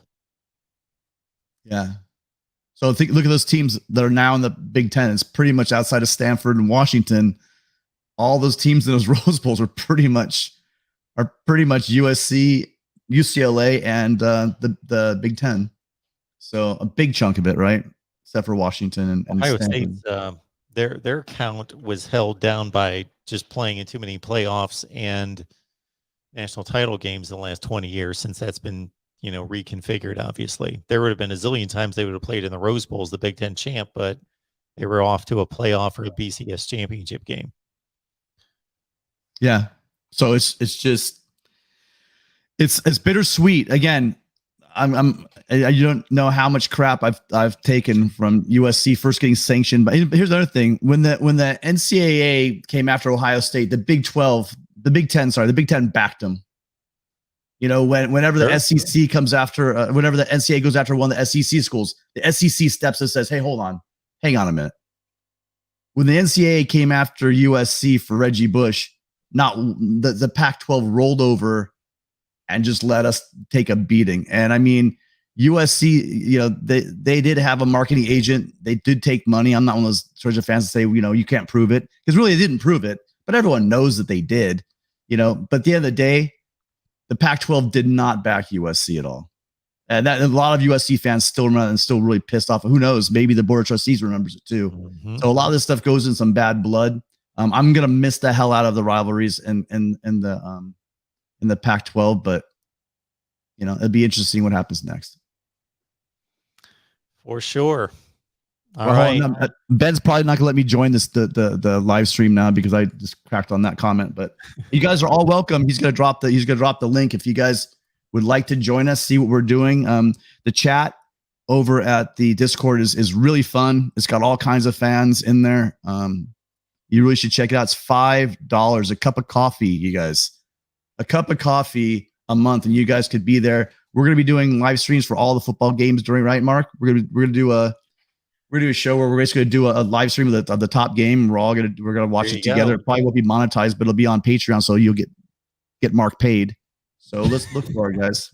Well, the good point that you make there is it's amazing how, and I appreciate it, of course, how many people contribute with a super chat during a course of a month. You would think that they would just turn that $5 and throw it into Patreon. And I think was it One Scoop or who was it? It was me and we're going to do that giveaway, right? We're going to give people 5. I was going to pay 5 people for their first month. I know. Have we done that yet? I went on that road trip, and then I don't know if you guys actually did that for one of the chats, but I believe 2 of us, that'd be 10 people who get a chance at it. Yeah, I don't know if anybody took you guys up on that. All right. Well, again, you're missing out. If you guys like the chat, it's the same thing. It's the same thing in our Discord chats that Mark set up for us, and the video chats. Even it's great. We sit back and we just watch. We watch football games. Like we're talking about the other day. We're talking about how Lincoln Riley folded and screwed up in the 2016 Rose Bowl against Georgia, and we watched that game together. We didn't watch the whole game. We watched the whole fourth quarter and the overtime, and it was fun. It was fun. It's fun doing that. So again, this is the kind of stuff we've been doing. If you guys want to join us, everyone in this chat, it's a great community. We'd love to have all you guys come join us. Awesome. Thanks for everything, Tim. I appreciate it. All right. Bye, guys. Have a good night. It's our guy, Tim, USC fan, helping us out with the Discord. He and, man, One Scoop John's always in the Discord. Eric's in the Discord. Of course, Exploring with Ben and Sam in the Discord. And Ronan's in there all the time. So check it out. All right, folks, we've been on here for 4 hours and 9 minutes. Of course, I'm going to have to do this for 24 straight hours here. So this is just like, when you're training for a marathon, you got to take it in steps. All right. I didn't have to talk too much for most of this show as well. All right, everyone. Appreciate you being here. As you see on the banner there, the call-in shows are Monday at noon Eastern Time, Thursday at 6, Friday at 9, and then we always tack on a few as well. And if there's breaking news, I'm here. And we will see you soon. More videos are going to be posted, taking every angle conceivable on this realignment expansion. So if you've got any requests, please hit me up at markriderstv@gmail.com. All right, I'm going to leave the chat open for a couple minutes so people can grab the link once that's dropped. Man, when I get marching orders from the real MVP, then, that turns into something here. All right, let's get Kentucky up there. Prominent, top shelf, center. There it is. Okay, we're going to leave the chat open for a few minutes, so the link's going to be available right there. See you guys soon. Monday at the latest. And, of course, we'll be dropping videos, and who knows, maybe I'll jump on live before that.